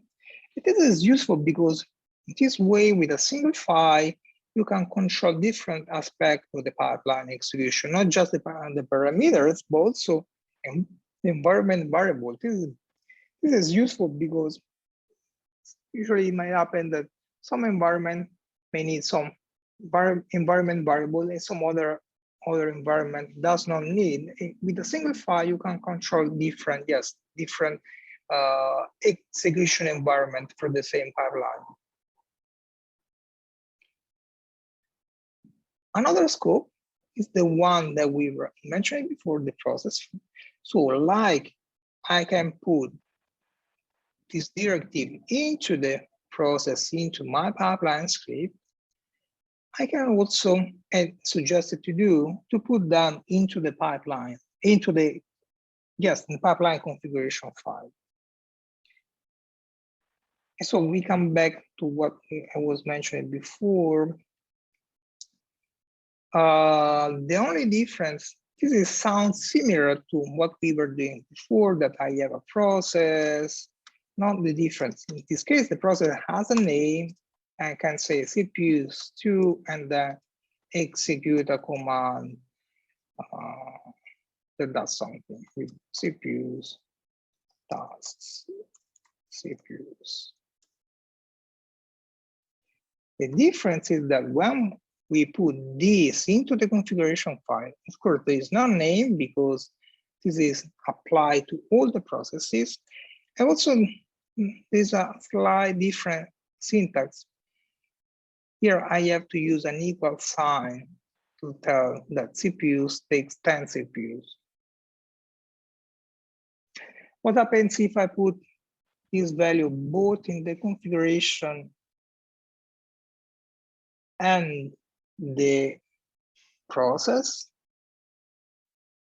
The one in the process takes precedence, unless I specify the name like we were telling before. So I can specialize some specific configuration using with name, who, and then again I can say CPUs and then some number. But the suggested way, don't use CPUs or resource into the main script, but only put into the configuration.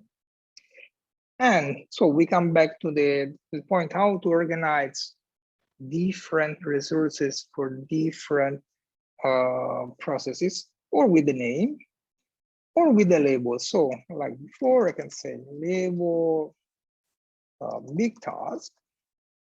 And then here now in the configuration, I can say we label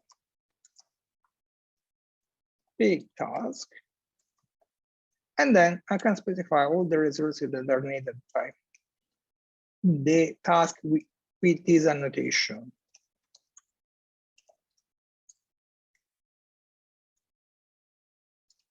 Thank you.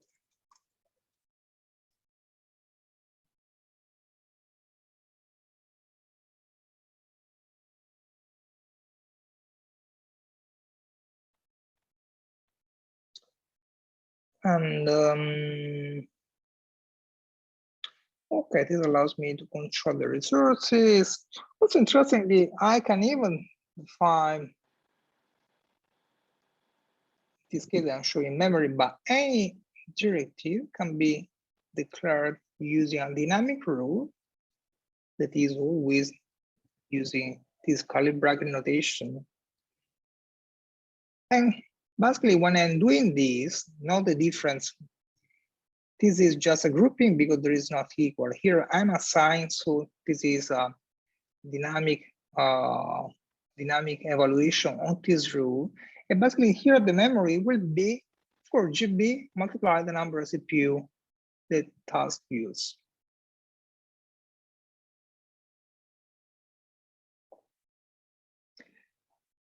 And okay, container execution you already had seen yesterday. The same we can do for singularity. There is not much more. Okay, there are some tricky things, but I think it's beyond what we want to cover today. But still, we haven't seen how to deploy the execution different infrastructure. This is super important when we have to deploy, yes, the pipeline execution, not just in a single computer, because computer can be useful to develop your pipeline. But at some point, you want to run this into a cluster or the cloud. And Nextflow, this architecture, this architecture that allows to abstract the execution of the pipeline in a platform agnostic manner, in the meaning that Italy can cover different computing platforms. By default, use what we call local executor. Basically, when we run Nextflow script, all the tasks are written, are executed using Linux process in the local computer. This is the default execution. But via the configuration file, you can decide to switch the execution to a different executor. It can be a grid engine, or Swarm cluster, LSF. There are plenty of different platforms that are supported by Nextflow, including the cloud. So how to do? Well, basically using the configuration, the essential settings in this process.executor. Here are what I'm using. I'm using Slarm, that is a popular batch scheduler. And just adding this into my process, let's do this. Here I have something, yes, I have this small task. If I add this line in my configuration and try to execute again, okay, now will fail because I don't have Slarm in this computer. But it's interesting to see why it's failing, because cannot run Aws Batch. If somebody of you ever use Slarm, basically Aws Batch is the command that allows you to submit the execution of the job to the cluster. So what is happening? Nextflow try to do for you. If you try to see in this part, okay, try to see the code generated into this part, you will find the command that is created by Nextflow to do this. This is the beginning of the command. These are the Slarm directives. If you ever use Slarm, it make no sense, but if you have used Slarm before, you will recognize these are Slarm directives that tells where the file are, the name of the job, and some other option. And then the bottom, there will be also the Aws Batch command. Maybe. No?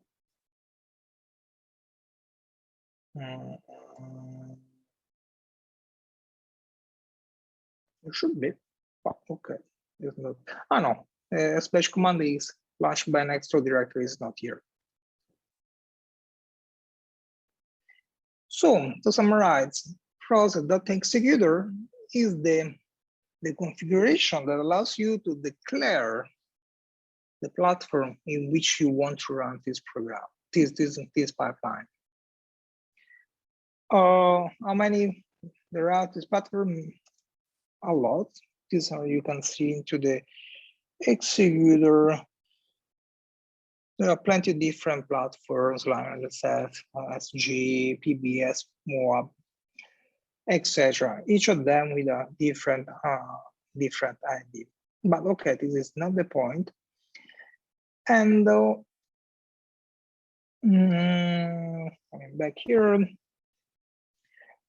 usually when you use this platform, you need to specify the resources that are needed, but we already have mentioned it: the CPUs, the memory, Some other like the queue. The queue is where usually where you want to submit, because this cluster organize the computation in different queues so that the jobs are just send them, and when there is time and resources that are free, they are computed. So there is the queue directive that allows you to specify this information. And we already have seen this. Process by name, we have seen. Label, we have seen this as well.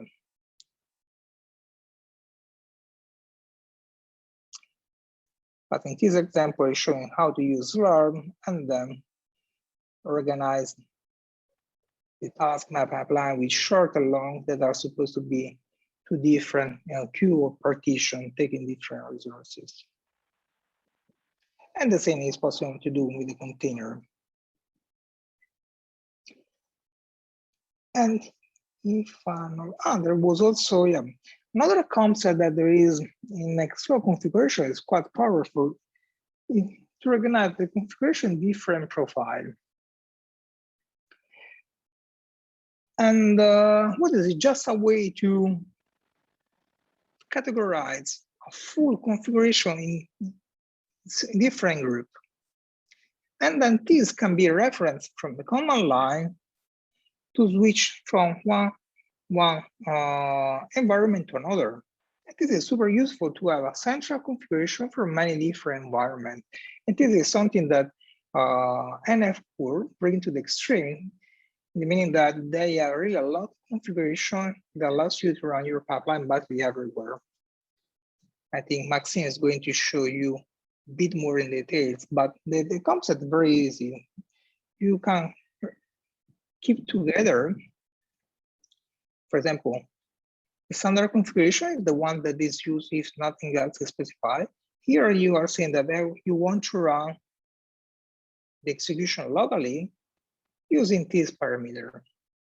And then maybe you want to run this into your ECCB cluster, that is the green engine. You want to use this queue with this memory, and maybe even use conda for this execution with a different input. Here I'm just putting one input parameter, but in real case there will be much more because define a completely different input data set. And then maybe you want to run into the cloud, so you can organize this in this way. You see it here, I'm saying to use Aws Batch. And then when you run the pipeline, you have an option, this profile, and you reference one of these profiles. So cluster or cloud, the name that you might want to use for this. And since we are mentioning the cloud, how to run in the cloud. Okay, yet another executor that is next to support the most important cloud environment is Aws Batch or Google Life Science or Azure Batch. That are compute service to run batch style jobs as a service. And here is just a snippet to configuration that show how to run this into Amazon Batch. And so what is the configuration? Process executor, we were saying before. You have to specify Aws Batch. That means Nextflow will transform all the jobs into jobs that can be submitted to the Amazon Batch compute service. Like a normal batch scheduler, also Aws Batch has a concept. The queue, this is a queue that I pre-configured into this environment. So basically I'm telling when you submit the job to the batch, use this queue. And the queue identify what? The type of virtual machine, the amount of memory, the number of CPUs, etc. This is the container that I want to use. Because in this environment, like in Nextflow, all the tasks need to be completed via container, because in this way, basically, you are bringing all the tools that you want to run into the cloud without having to install. And there are other cloud-related settings, with the region or the path or the AWS command line tool that is let's say that are details. If I now run my script, that I had here playground. Oops. We'll see that the execution change because first is much slower because now what is happening? I'm trying to submit the execution of this simple task to the cloud environment. And a lot of things are happening because I'm connecting the AWS cloud. This will need to spin a virtual machine. And when the virtual machine is ready, we pull the container and then run my task. Takes some time for a little task like this, make not much sense, but show you the potential of automatizing everything using this environment. Maybe I should be able to show this running into the Amazon cloud. If I take my environment here, okay, here there is one task. This one task is the task that we have submitted, and it should be this one. Here we have our full task. And okay, just to show that this is happening behind the scene, even if it's taking some time.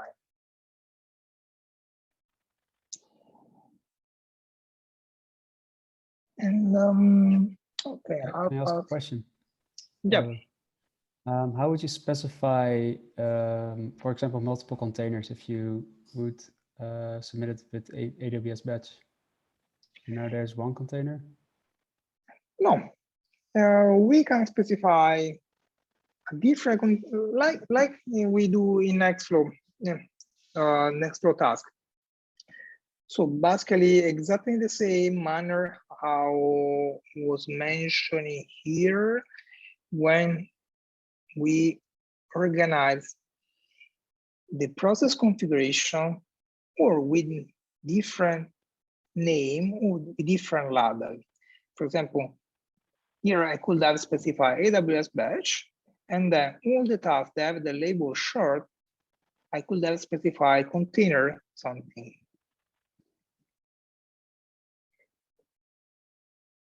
Oh, let's try to put here in the configure. Oops, I didn't take. Take this one.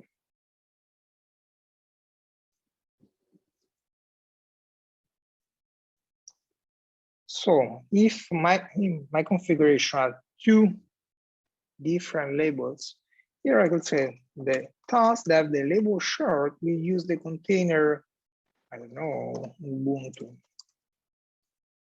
latest. And the one that have this other label could use another container that can be whatever, BWA latest. If you want to do for each single task, or you use this notation but with name, so you should write the name of the task that you want to run, multi-QC, and then you should put container, possibly multi-QC something, 110. Or you can do the same, put in directly into the script, process multi-QC container, and then the name of the container. So yeah, different way. In any case, next we'll use this information to create the corresponding job definition for AWS batch to run the task in the container.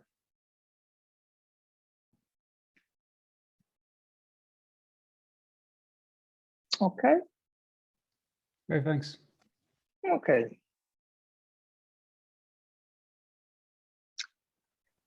And there's a lot of more things, but we don't have much time. So next call should start in 15 minutes. I have a Yes. question. Is there anywhere like a guide, a list of executors you can choose from? Yes, this page I was showing before is this. I will share also into the Zoom channel, Zoom chat, sorry. Is into the Nextflow documentation. There are basically almost all, at least I know, batch gather, SG, LSF, SLR, PBS, PBS Pro, MOAB, NQS, I have no idea. Oh, It is- great. I was Yeah. curious about SGE. Okay, because I'm just Yeah, more yeah. familiar with SGE. Okay, cool. Brilliant.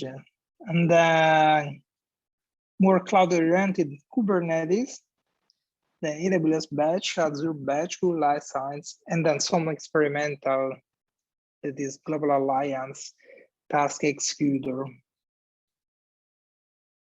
So this is another batch scheduler. This is a French-only batch scheduler. Maybe Maxime knows.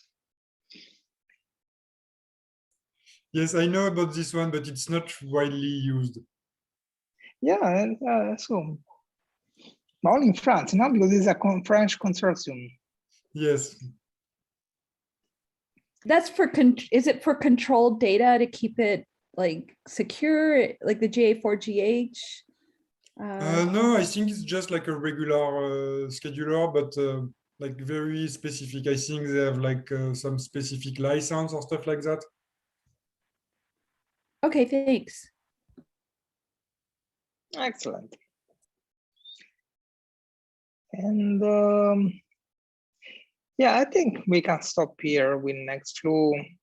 And yes, have a little break and continue with the next course. This point, I think is important to have a. Hello again. Can you all hear me well? Yes. Perfect. Okay, so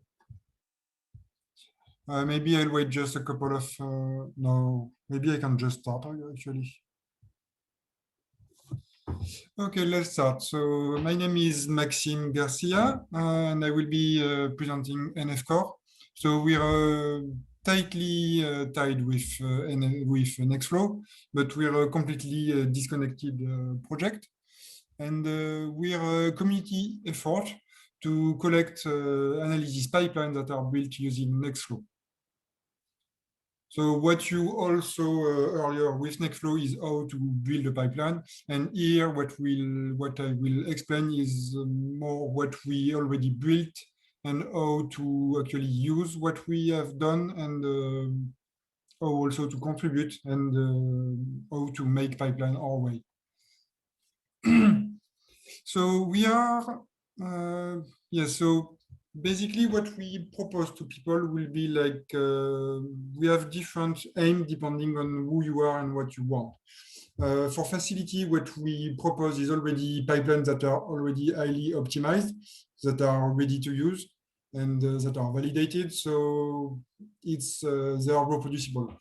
For user, it will be the same, like the pipeline are portable, they are documented, and they are as easy to use as possible. And for developer, what we propose will be like tools to help validate the code and to help simplifying some common tasks.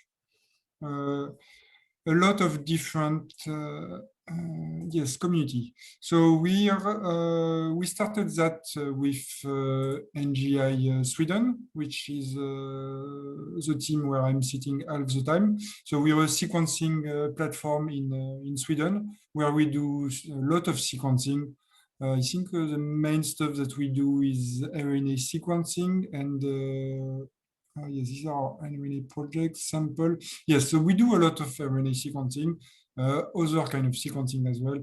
And yes, basically, so we started using Nextflow, I think, quite early. And we went to a community event in Barcelona for NF Core.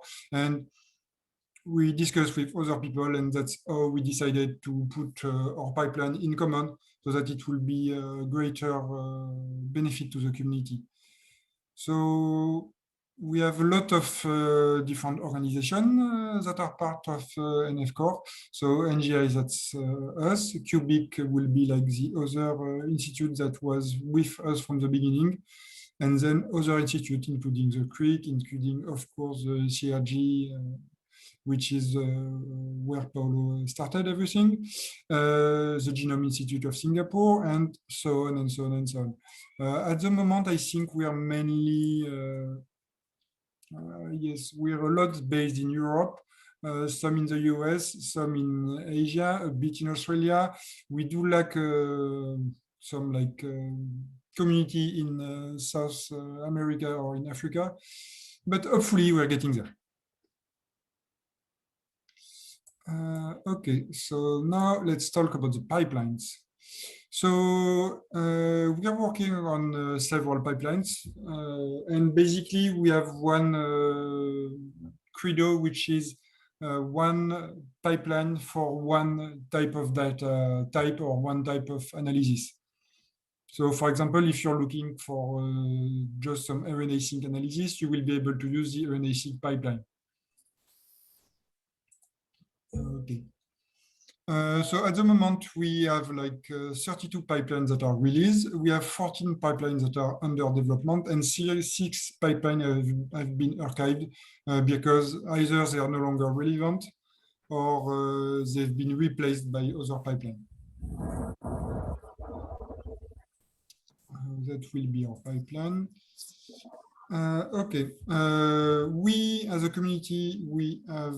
I'm getting there. Sorry, that was not the one I was to do about join NF Core. Yes. So we are a community. We have a Slack channel, a Slack organization, I mean, with different channels that are dedicated to all the different pipelines and all of our different questions that you could ask depending on the different topics that we have, depending if it's the configuration, depending if it's some specific pipeline, some specific modules, and so on. Of course, we have a Github organization, we have a Twitter account as well, and we have a YouTube channel in which we are doing some event, especially since last year due to COVID. So our GitHub organization is very simple. We have teams, and we organize mainly people within one big team, which is the main team. And for that, everyone can ask to be part of the team. And once you're part of the team, you will have access to everything. And here are all of repository.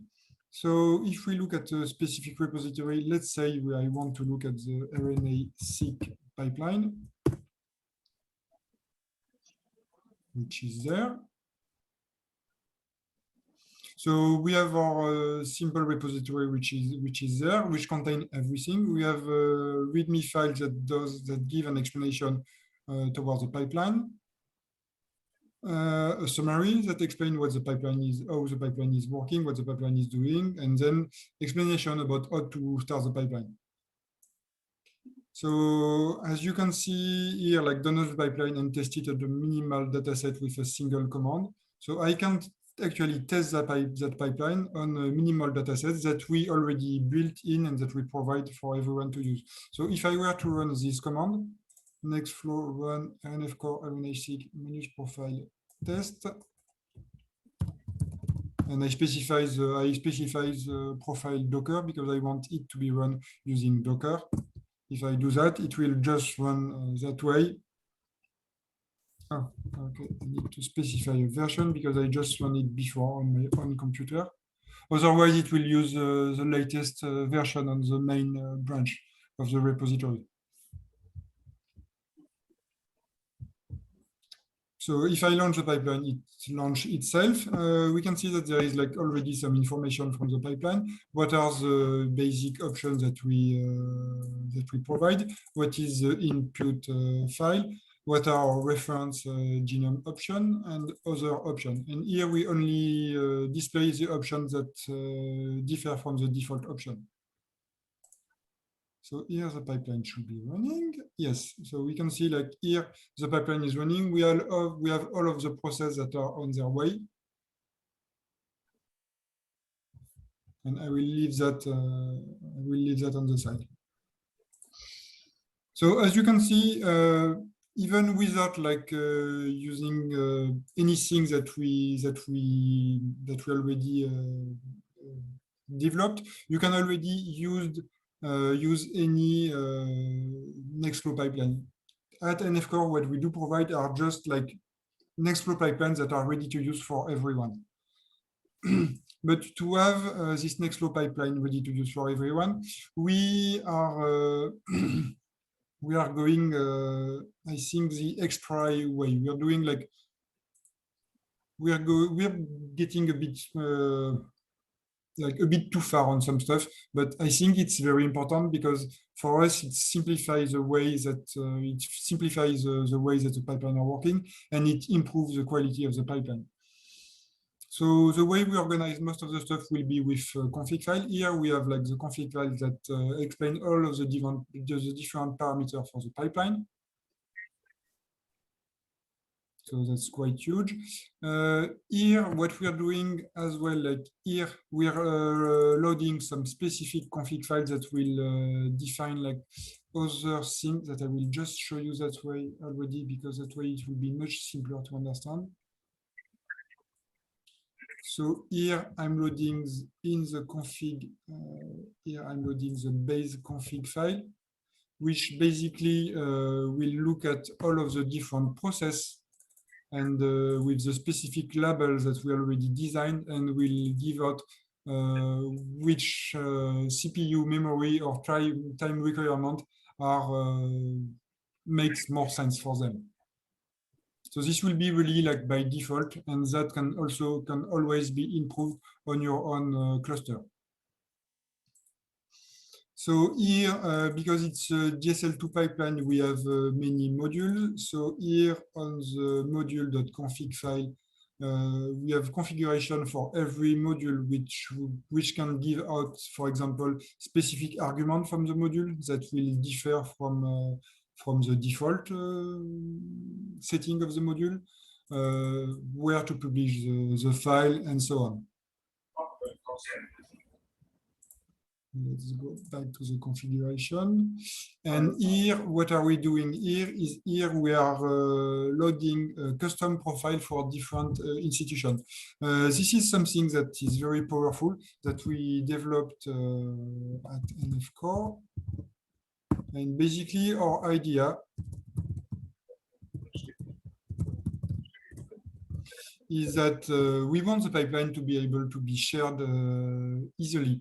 So since we provide like 40 pipeline or more, there is one way to do is that every pipeline has the same file inside that display all of the profiles that we want to use. But it's a bit cumbersome to do that, and it would be hard like to keep that up to date and everything. So what we prefer to do was to centralize all of the config for all of the different organizations that we are part of here in this repository. So if I look here, for example, let's say I want to look at the UpMax profile, I can see that this is profile that is made for the Swedish UpMax profile. Phil is the one responsible for the profile. We are using Singularity. The process executor will be Slurm, and we are adding some specific cluster option because this is what we need for us to run our pipeline. Here in the params, we specify what are the max memory, CPU, and time. This is what is available on our cluster. And here we specify a path to our reference genome. That way we know it's easy to use. And we can see that several here configuration will be very specific on the pipeline. Here, for example, if I look at the Munin profile, Maxime, I can see that, oh yes, increase a bit the font size. Yeah, sorry? Increase a bit the font size. Ah, okay. Sorry. Well, maybe a bit Much better. Okay, so here if I look at the Munin profile, I can see that, yes, I'm responsible for that. This is from my institute. Here will be where are the reference genome. What is my CPU memory or max time requirement? Which executor I want to use. In my case, because it's a simple cluster, I would just want to use the local executor. I specify the max fort. I don't want more than 46 process to run like in parallel. And we are using Singularity, and all of the containers are there. And that way, if I want to do that, I know that I just need like to run a pipeline, I know that if I manage to run a pipeline on a cluster, I will be able to run any other Nextflow, NF core pipeline on that cluster as well. So here on this side, we can see that the RNA-seq pipeline is still ongoing. So I have many processes that are like almost done. They're done only when they have the tick in the end. So I'm guessing because this one is 505, yes, this one is 405 now. And once they will be done, they will continue and they will continue towards. So let's continue talking about the rest. That was the configuration. Oh, this one is enough. Okay, so that was the config profile. Here will be more custom config profiles that are like very specific for the RNA-seq pipeline. It will be basically an additional profile, so exactly what I showed you before, but instead of being for all pipelines, this one will be very specific for the RNA-seq pipeline. Here, including, sorry, can I yes? ask a question? Yes, yes, So yes, of about course, you can ask questions. Great, great. So about these institutional config files, Yes. what steps would I have to take to get my institution there? Oh, then it's very Or simple. any others? Yes. So here, to simply like we explain like how to use already a config that is already there, which is very simple. Like we explain everything, how we use, because basically Nextflow with the -c parameter, you can specify a config file. And what we do with the profile, they are already included. So what we do actually when we specify a config, sorry, it's there. Here we specify all our profile, and with each profile, we load a specific config file. So for example, if I, in my case, if I were to do minus profile munin, this config file will be loaded, and in this config file, with the profile munin that is specified there, it will include this additional config file. And for you to add your own config file, we have like an explanation about how to do that, to be sure about what to do, how you can do it, how you can test, and like some documentation about how to do that. But basically, what you will need to do will be to add so one line here to specify your pipeline, your institution, I mean. And will be here one config file that in which you specify the requirement of your institution, of your institutional cluster. What are the requirements for the CPU memory, which executor is there, and everything. And that's all. With that, you have done that. Some documentation is always good, of course, obviously, but once it's done, then it's done, and you don't have anything else to do. Okay, great, thanks. Oh, no problem. So that will be that. Here, yes, this is important as well, will be like the iGenomes thingy. So this is the reference genome. So we are using the AWS iGenomes reference file.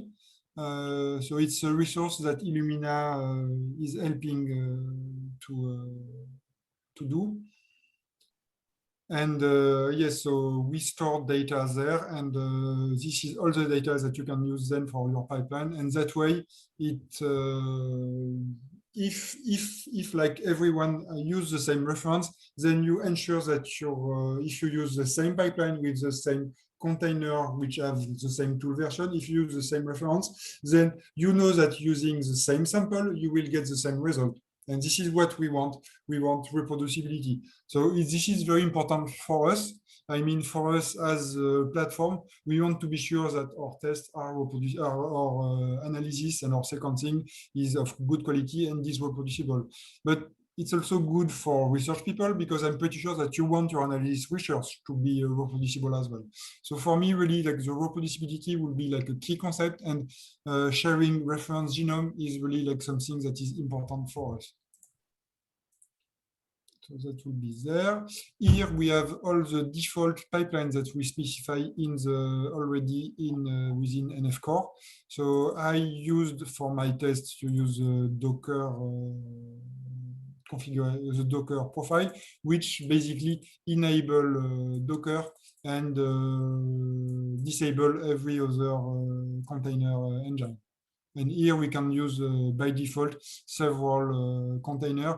If on your own institution you have some specific settings for your own for Singularity or for other container engine, then it can also, of course, be included there and be arranged.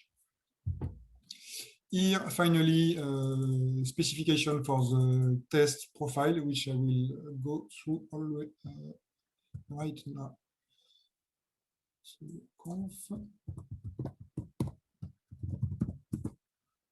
if I look at the test profile, so this is the input data that we specify already. This is some reference genome, and as we can see, everything is there is on GitHub. We are storing some minimal test data there on GitHub. So that way we know that we can do some testing that are fast. Here we can see that it's almost done. I think we're only getting, yes, we are getting like towards the end. I think we are just missing multi-QC here. Okay, that was done.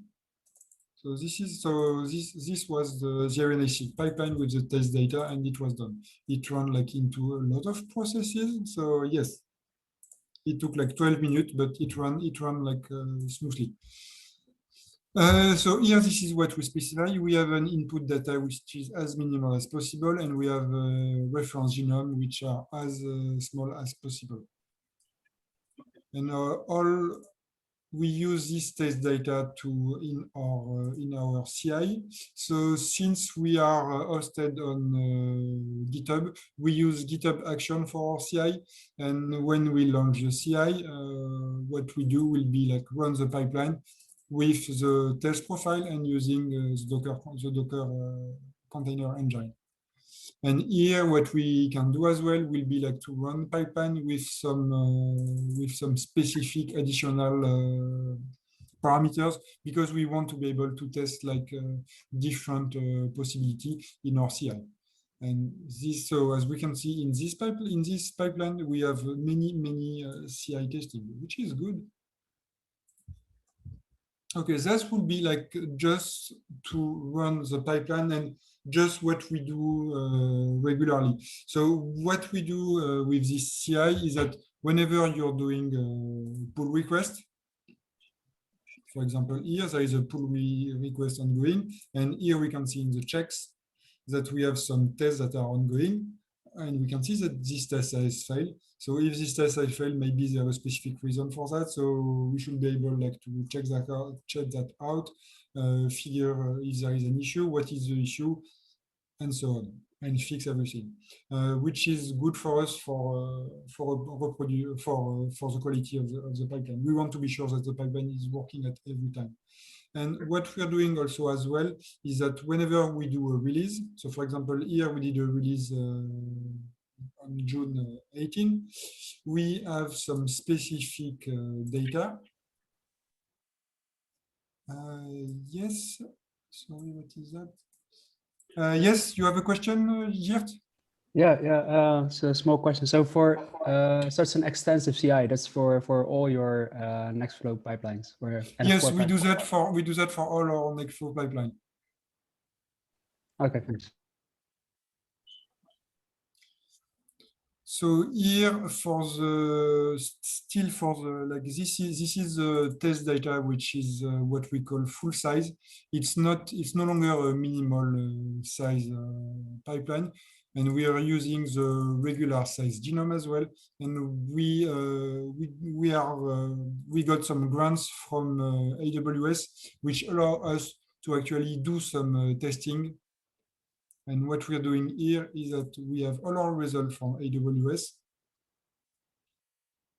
And if I look at here, I have this S3 bucket, which give out like different sample different result depending which aligner I use. So if I look at the star salmon aligners, then I can see that I have all of this is the output that the pipeline will give out. What I found is the most interesting for me is the multi-QC report, because yes, it's actually like condensed like QC for all of the pipeline, for most of the tools that are using the pipeline, and we can see that everything works well. And yes, so I do recommend like looking into that. This is what like we give out to all of our users, and I think this is like fairly good, because you can really like see what are the quality of the pipeline, and there should be yes. So, and it's fairly comprehensive and fairly extensive as well. Yes, I guess I never really. Oh, we have the classical fast QC analysis result. So yes, and everything is there. But if you want, you can of course like look at different results from different pipeline as well.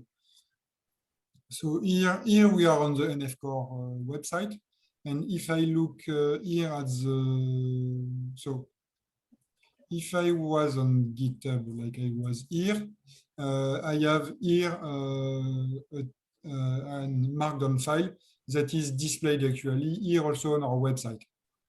We like the possibility to use our website, because that way we automatize some parameter documentation, which are then rendered here, and for us it will be much more easier to render that just in one place, because otherwise we will have to specify the help in a different file. And here we have this Nextflow _ schema.json file, which is a mess to look at like this way, but it's just specify like what you need to do, the description, the help text, and we use that to display the help text whenever you ask for, if you launch your pipeline on the command line, you will see this documentation. If you look on the website, you will see this documentation as well. So we want to be sure that the documentation is the same, and we figured it was much easier to render it there than to have it in different documentation. So this is where we have our documentation, which give out some more explanation about what to do, how to specify the thing, which is the default value, and everything. Of course, we have some usage docs to explain to everyone how to use the pipeline. So how to use the input file, how does your sample sheet should look like, what are the main parameters, and how to specify that, how to specify the genome. So everything is there, is explained there. Then of course we have some explanation about the core Nextflow argument. In this case, it will be mainly profile, resume, and configuration, helping you also to do your own custom configuration, because I think this is quite good. And for me, doing first custom configuration will be the first part into having an institutional configuration. And then how to specify the memory requirement, how to run in the background, and so on. Of course, I think it's very important to have some output documentation, because yes, you want to know like what all of the tools are doing and how to actually read the explanation, how to read the graph and everything. So here we have some explanation. These are the files that are given out by FastQC. This is what it should look like if it was good, and more explanation and so on. So here you have the whole explanation about all that. And this will be like everything for the whole pipeline. And this is done fairly good. This was, yes. Of course, Phil loved to do statistics. So here we can see all of the collaborators that work on this pipeline. What is the latest release? You can already download everything, or you can view everything on GitHub. How many people have started on GitHub? This will be like really the GitHub statistic. How many clones we have for the pipeline, how many visitors we have, and this is all the contributor, which will be like here all of the contribution. And we can see here that yes, this year I think our most prolific contributor was Arshil Patel, which like completely rewrote this pipeline with the DSL2, and he made a huge work on that. Okay. So what we do provide as well will be like NF Core companion tool that will help you to run some tiny tasks. So this will be something that you can do as well at the same time as me. Because here I launch the pipeline like the regular Nextflow way with the Nextflow run, stuff like that. But if I were to install the NF Core tool companion, I can actually do some other stuff. If I do NF Core list, I can see all the pipelines that are developed by NF Core. I can see some like statistic about that, like the number of stars, when were they last released.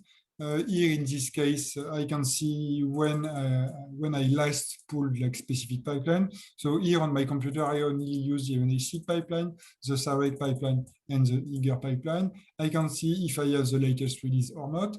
I can see here in this case that I don't have the latest Sarek release, which makes sense because I probably just tested locally and I didn't test the version from GitHub. So this will be the first command that you can do. What could be interesting for us to do will be if I want to do like NF Core launch.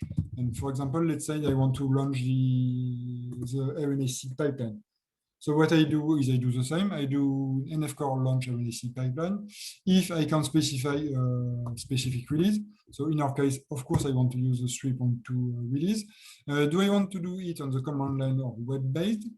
So web-based is actually quite interesting. And let me show that to you.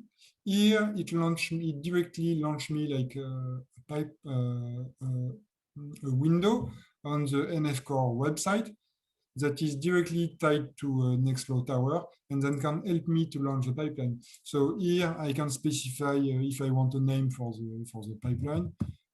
Maybe it doesn't specifically care. You can specify a configuration profile. You can specify the work directory when you want it to be and everything. You can specify then your input file, and you can specify all of your parameters there. These are the same parameters that we saw earlier. And you can even show some more pipeline. Here will be like, if you want to add like some more everything, the max request option and everything. So this is actually fairly good if you want to use Tower to launch pipeline. And that was actually very nice to do and very interesting to specify. But in my case, I do prefer to launch them on the command line because it will be much simpler for me to show.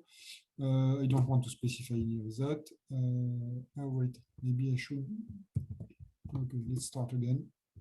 Sorry. Continue name profile. I want to use Docker test. Is it working? Yes, it is working. Okay, then okay, no input. I don't need to specify anything because if I specify the Docker and the test profile, then everything is specified for me. And I just press continue. It goes through all of the parameters to help me check what I want to do. It check if all of the parameters look normal. It also already like show you your own command, and then you can launch the pipeline, and it will do the same. So this will really like repeat what we just done. But of course, what you might want to do as well, let's abort this pipeline.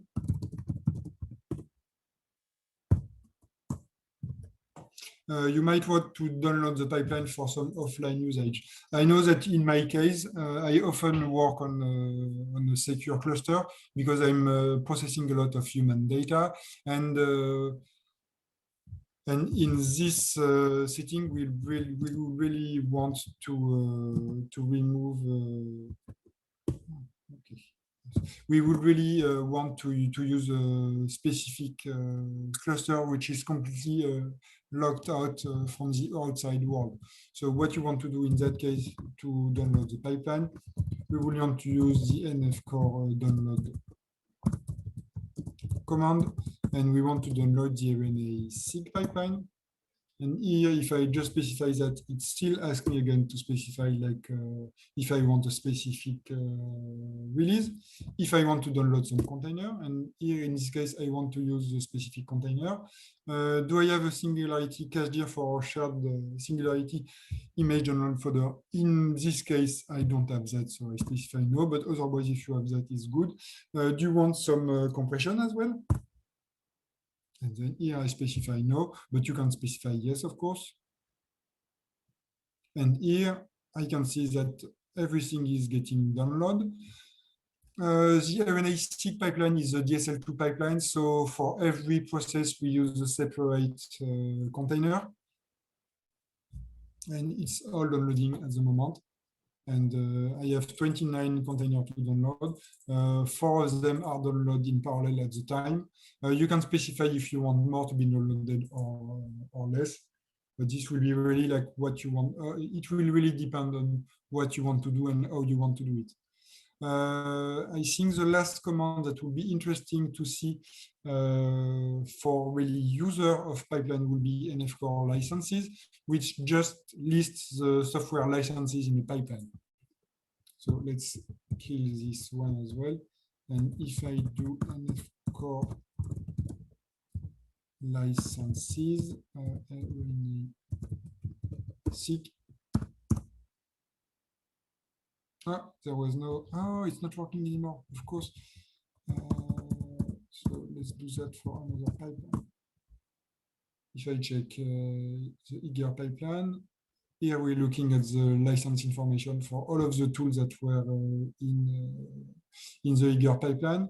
For the old DSL1 pipeline, we have a conda environment file that allow us to have one single container, but we switch to having like one container for every tool. That way we can have like a very atomical like approach that will really allow us to be to simplify and to really disconnect all of the different tools. That way you can use different tools that can be like incompatible with each other. And here in that case, we can see like these are all the tools that we use and with all of their license. So that will be the main thing that we do with nfcore as a user. I think also as well what okay, as a user, we of course have a Twitter account, which you can like check it out there. We have a YouTube channel in which we have some specified playlists We have presentation about NF core. We have the bite size talk that we do every week, but not at the moment because we are on summer break. And this will be all like very specified here in the event page here on our website. Okay, so that will be like getting starting on an offline usage tutorial. Yes, for more information like about really using offline, what we really want to do is we want to have like documentation to help really people and users for that as much as possible. What will be interesting for me now as well will be like to develop a pipeline, because of course you see here we have a lot of pipeline, but let's say you want to make a new pipeline, which might be of interest for you, because you might want to have like a pipeline that is not there and which will be of interest for you. And this is why this is what we can do with the tool companion, So if I were to use the NF core create pipeline, so for example, if let's use the NF core tool, let's use the create command. So NF core create. Let's find the workflow name for this new pipeline. Let's call it glass jar coffee. Okay, description, amazing pipeline to pour coffee. Author, that's me. Okay, it's creating. So basically what it will do, it will create an empty branch, an empty, not empty, it will create a skeleton for the pipeline. So if I look here at the folder, I can see that there is already a lot of files there. There is already a lot of stuff happening, but this will be basically a template that you can play on and that will really help you to design your own pipeline. So this will be really like the skeleton that will help you to do that. If I were to inspect that with Codium, oh yes, let's. Could you explain again how it helps you create the pipeline? Yes, I'm showing that. I think it will be more. I think it will be more understandable with what has been created already. So here, if I look at that, so here this is the pipeline that I created, NF core glass jar coffee. And here we can see that, for example, I have like already all these files that are created.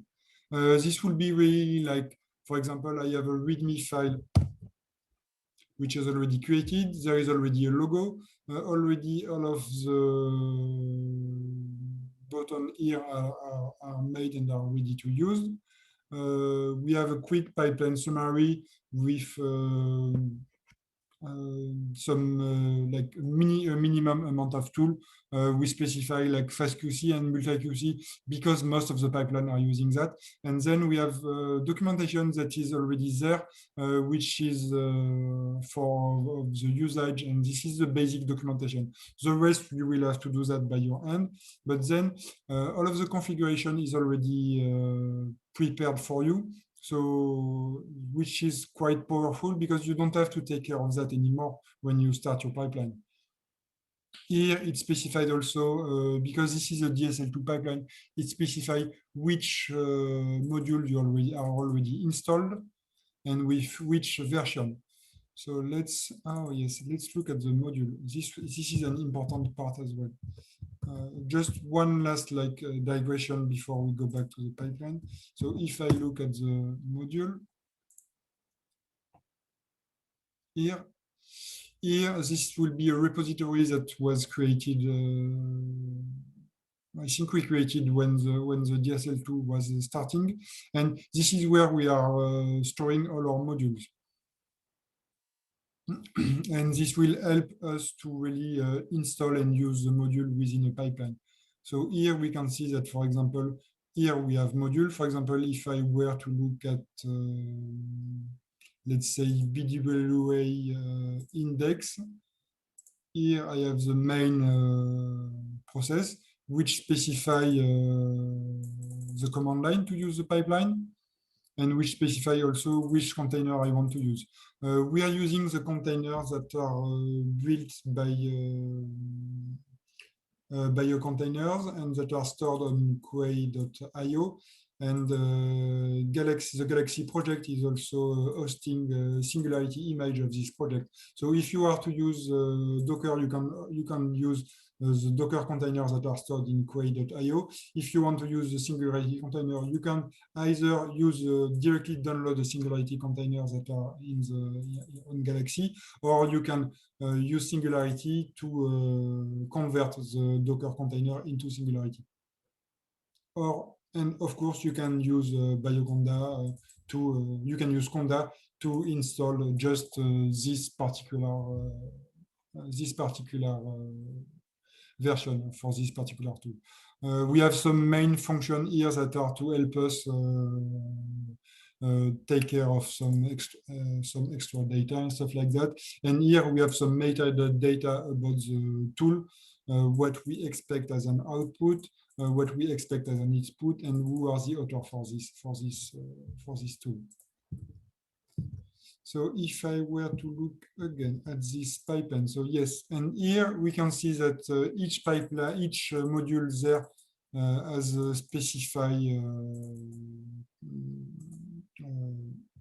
hash, which is available there, and that way we know that the module are very tied to a specific version, and you can update that, of course.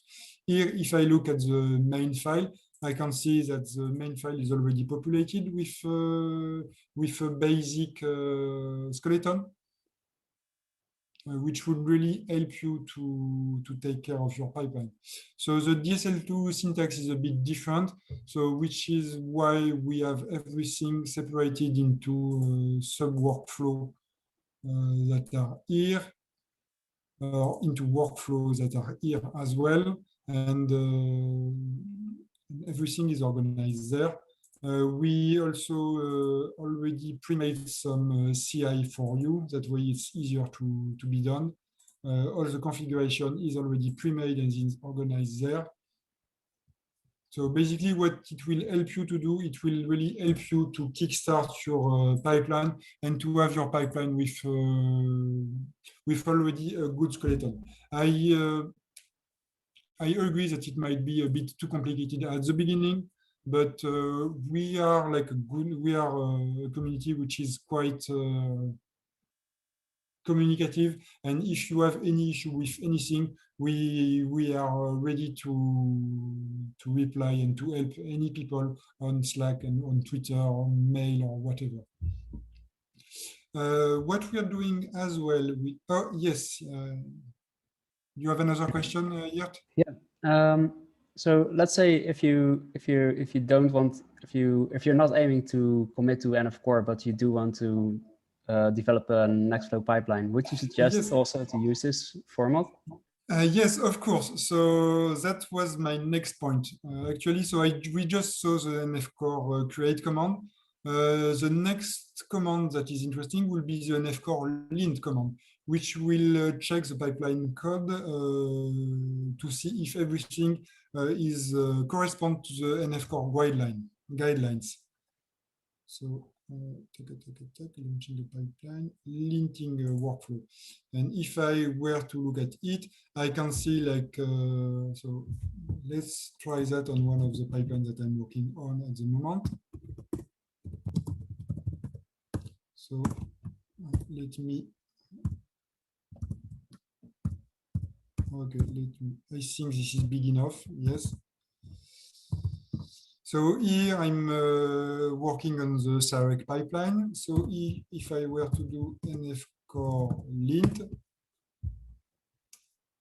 the NF core tools will check the pipeline. It will check different files. It will check different modules. At the moment, it's checking the module to see if the module correspond to what correspond to the right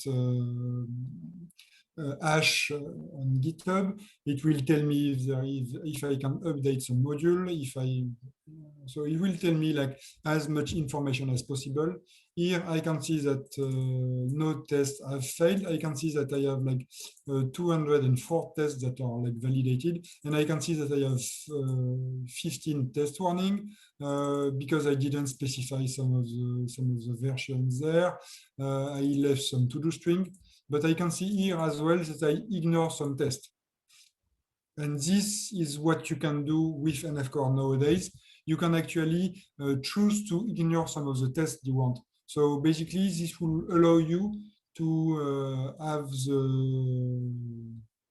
an NF-Core, to have a pipeline that follow some of the quality of NF-Core, but you can turn down some of the requirements. And there is a lot of pipeline out there that are actually based on our template, which I think it's a good thing because it's a proof that we are doing some good stuff around. So if I were to look on GitHub, where did there was some other pipeline. Let me try to remember what was the pipeline name.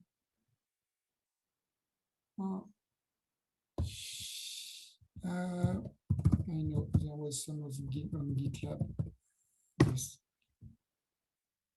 Yes, for example, this is a pipeline that has been made by a French team. So this is why it's on GitLab and not on GitHub, because we do like to protect stuff as much as we want. And we can see here that the template is a bit different from, oh no, this is not at all, this is not the right one. Sorry. No.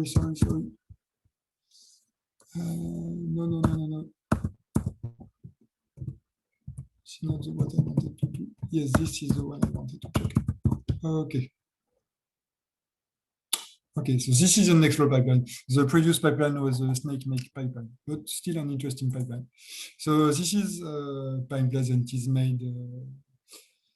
And we can see here on the documentation that the documentation is fairly similar to NF-Core. This is based on an old version of the template, but we can still recognize that how is it organized. We can still recognize that there is some link to some NF-Core stuff that we are doing.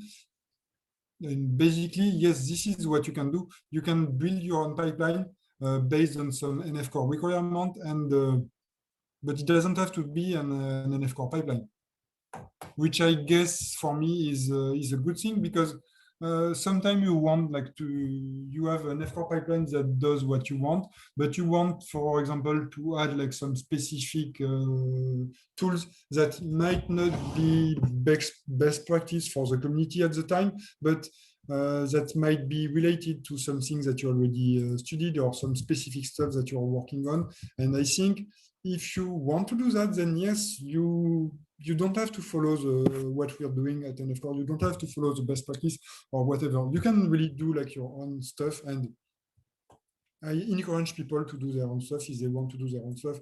What we want to do, I think, as a community is just to help people doing their stuff, and that will be that. Yes, so NF-Core tool, the lint command will lint the pipeline to check if the config file are okay. Then we will lint the documentation to check if everything is working well, linting the configuration to check if, and here you can like lint, you can configuration the lint, and if you want to disable like certain lint tests, which is just what I explained. The pipeline schema will be like just how to explain how to build the JSON file.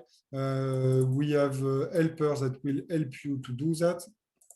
So for example, here I'm on the survey pipeline, but if I were to use NF-Core schema build, I can check there. It already checks that the default parameters are valid.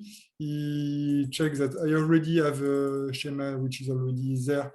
It tells me that yes, it is valid. I already have like 97 params that is there, but I can launch a web builder that will goes there for me. And I can see that here I have all of my parameters, and that will be very interesting if you want to help out your user. I know that for me, in my particular case, I do prefer to use the command line, but I know that the user I work the most with are the users that are really biologists that work less with computers than and I know that they are more confident with graphical user interface, which will be like there. And here you can specify really like how everything works, how to specify what to specify where, adding help text and everything. So this will be very helpful to everyone. What's that tool called? NFCore tool? Yeah, oh, that was called the pipeline schema. Yes, that was the pipeline Okay. schema. So Okay. this is Thank the you. NFCore schema. This is really like just to work the pipeline. So I think I presented like most of the stuff that we do. This will be really like the tool usage. Yes, I talk about the reference genome. We also have some help about like if you really have some issue on doing some on like really help you like troubleshoot your pipeline if there is error when you run the pipeline. This will be really like for people that are just mainly user. And here we have more statistic as well, because yes, Phil is really crazy about statistics. So we do have statistic about everything. We are a lot of people on Slack. I had no idea we were that many. That's huge. 300 people on GitHub. A lot of contribution. Yes, more people on Twitter. And then, yes, we can see that we are progressing like quite well. And this will be like the progression of the Git clone of all our repository. So all of them at once. How fast we reply to pull requests and everything. And here we can see that, yes, Arshil has done like a lot of commit, and he's worked mainly on the real recon pipeline. And if you were to make a contribution, you will be there in this board as well. I am there, so I do contribute a lot, but mainly just on one pipeline. And I think I have a coding side which might be a bit different than Arshil. So I might do way less commits that is doing, but I think even by doing like more commit, he still has like a huge amount of work that he has done. So I think that's quite impressive. But yes, definitely, like even if you just were to commit like one thing, then you will still be there. And I think for us it's very important because the community, I think, is very important, and that's why we are there. Because at first we are a community of people that just want to do to have their pipeline that works and just want to share their pipeline with everyone else. And so that if the pipeline that I made you can use and it's ready for you, then I think I'm happy and you're happy, and that's good. Everyone is happy. What we do also as well, yes, why we're here. Yes, the test dataset was interesting to see. The config I already saw. For those who are using VS Code, we have an extension pack for VS Code that will really include some specific extension that can help you just like which will be like our, like for me, it's the basic like toolkit that you should have if you're using VS Code. And it's quite nice, like if you have some tips like that we usually share some tips, which is what we often do on the by-side channel, where we really have like tutorial and information and about like a lot of different topics, and we will continue again soon. Okay, and the other oh yes, I closed the wrong window. No, not this one. No, sorry, too many windows open. Yes, that was what I wanted to check. This will be a test dataset pipe repository. In this repository, we have test data for all our pipeline. So if I were to check the direct pipeline, of course, some documentation, because I think documentation is very important, because if I were like not to continue on this project, I want someone else to be able to work on that project, and which is why we have this information. So here we have some reference data. Here in this case, I have like some minimal file for the genome, FASTA file, and all of the BWA indices and stuff like this. This is really like everything that I need for the reference. And here I have some test data. I have some BAM. I have some CRAM. So this BAM will be just map BAM. These are like recalibrated BAM file, recalibrated CRAM file, FASTQ files that are just like specific, that are that contain structural variants, so that I know that they will be picked up with Manta. And this will be our new CSV sample sheet that we contain like that we contain all of the information that we want to do for our test, and some VCF file, still DNA sequence, but with UMA information. And if we look at the module, this is what we've been working now. Oh, it's no longer there. Oh, yes, it's there. Module. If I look on the module repository, this is what we wanted to do. We want to centralize test data for everyone. We want to centralize all test data so that they can be used by any pipeline, and all of the test data centralized in the single location. It's something that we also collaborate with the developer of SnakeMake, and we really want that to be a good resources that everyone can use, and not only us.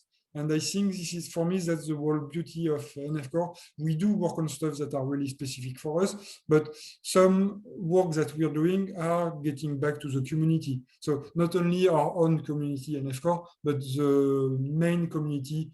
First, I guess, like we are helping out a lot with Nextflow, because of course we are highly tied with Nextflow. We discuss quite often with Paolo and with Ivan, and yes, and Archil is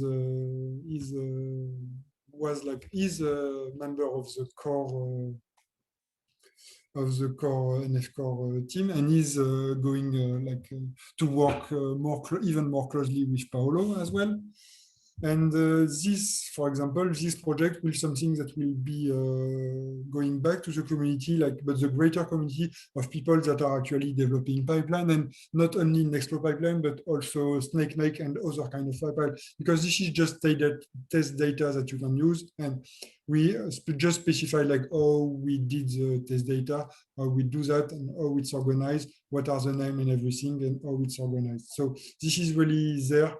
And this is really useful for us, and it's there. And this is what we are using for all of our module. If I go in the module repository, if I I already show you the module here. If I go in the test folder. Here I go again to the module. If I look again at the BWA index, I can see here that I have a simple include statement that include for me the specific process for this module. Here I specify what I want as an input file, and here I launch the pipeline. The process. So this is just to check if it works. And here, this will be like, what are the specific output files that I expect for that one. And this will be all run within PyTest workflow. And we are checking the hash, the MD5 sum hash of the file to be sure that the files that are generated are all the time, every time the same. Because we want to have reproducibility, and I told you earlier, reproducibility for me is is like very important, and I think it's the more I think it's at the base of everything that we want. And here, if I were to look at the pipeline, at the modules that we want to add, I can look at here, and I can see that here the pipeline, the module has been added. This will be like just what the pipeline is doing, what the process is doing. And here we also added some information about some tests, which will be there. This is like how to run the test, and this is what to expect as an output. And if I were to do that, because we already did everything with, we already set up everything with our linting and with our CI, we can see that yes, the linting works. Markdown is good and everything. Editor config is good. The YAML file is up to our standard. We can see that the yes. Yeah, I just have a question. How did you get that view in the GitHub that showed that the code worked? Like, what were you? Okay, so here, for example, I'm there. I'm checking Okay. a specific pull request. Oh, pull request. Okay. So here, this is a specific pull request, and in the pull request, I can see here there is this check tab. Thank you. No, I hadn't found that button before. Thank you. Yes. But you can also, I think, if you're specific, like if you're on the, like you just arrive on the repository, if you look at actions, you should be able like to check the latest workflows that I've run. So here, if I check here, I can see that the latest workflows that have been run are there. This was just the code linting, so there is no problem for that. This is the NF core linting. I can see that what is happening there. This has probably been run because some of the code was changed for this particular tools. So your team automatically runs the linting when you yes everything is specified okay. there automatically. Okay. Whenever we modify part of the code, then only this part will be like in the module. It's actually quite easy to compartmentalize. So we will run the test only for this module. Thank you. No problem. So yes, so I'm not sure I will have actually time to do our own tutorial, but I will just show you that we have some tutorial here. So we have a tutorial like to create a DSL2 pipeline, which really explain to you everything that needs to be done on how to create a pipeline, and it goes like fairly extensively on how to do everything, how to actually create a new module. And that will be the same thing when you create a new module using NF Core. It will help you out by adding some specific file. So it might be a bit too much for some of the stuff, but I feel like having this skeleton really helps you out into doing some other stuff, and it can really guide you and really be helpful for that. So here will be like really all information about how to create a DSL2 pipeline. I think we should have some other tutorial. Yes, here we have some usage tutorial, which is what actually I wanted to run at the beginning. This is what we usually do at our event. And basically, this is what I did at the beginning, except like the install NF Core, but this is fairly simple. And here, there is a tutorial that is easy to run. I think the first part about like listing the pipeline, fetching the pipeline code and just running a pipeline are fairly easy to do, and will really like, it can really help you just to do that. Can really help you like to have a tiny step into one pipeline and into our community. So if you have time and if you really want to have a look, I do recommend having a look at this page. that will really help you like into using the pipeline. And if you want to really like develop more pipelines, then I will really recommend going towards the developer tab here and going towards there. I recommend also, if you're really like into Nextflow, to subscribe to our Slack and to come discuss with us anywhere on Slack. Like we have several channels and everything. I don't know if Paolo mentioned that, but Nextflow has a Github chat, which is also quite useful. So go there. And yes, I think that will be all for me right now. So do you have any particular question?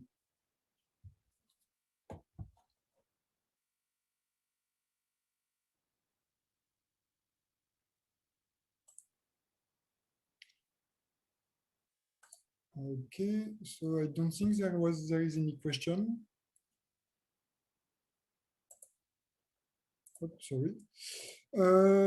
Yes, so I think Ivan mentioned that at the beginning, but there was a form to fill in. So if you didn't fill in already, I'm copy pasting the form, so you can do that again.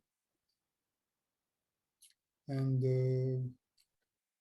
okay, so no more question. I just had a question, a real quick, sorry, I asked it a little while ago. I had trouble with the iGenome pointing to genomes in the cloud. Yes. Is there a reason I was having trouble with that? Is there a better way to like, I don't want to host them on a server. Yeah. Yes, so for the moment, so basically iGenomes, wait, let me share again my screen. Desktop, okay, share. So AWS iGenomes. So AWS iGenomes will be really like, so everything is stored on S3 buckets, but what you can do, you can download the buckets and have them like on your own server or on your own cluster. It's fairly simple if you want to download like some stuff. Is this a free egress bucket? Is this open data platform? Yes, it's free S3 bucket. Okay. If you want to download, like let's say I want to download like the GATK bundle for GSCH here. If you want just the bucket, it's this one. If you want to sync the command, so I have S3. I have S3 installed here on my computer, but I have no. I think on this user I have no credit or anything. Okay, so if I have an S3 bucket that's public access, I can put genomes in there theoretically. And yes, theoretically, but here you see like there is no sign request here on my command line, so it really means that you can download it without paying at all. So you don't have to be logged in. Okay, got it. So anybody can. But you just need to have the AWS command line tool, and then it will download everything for you. Is the AWS command line tool integrated into the Docker for Nextflow core RNA-seq, or? I think it's possible that it was included. Paolo might be able to reply to that. Okay, no, I'm just curious about because you go to Google, you got to use the Google GSUtil, and if you go to AWS, you got to use the AWS command line. Yeah, no, of course. But if I remember well, like you're using virtual machines that are on AWS, right? Yes.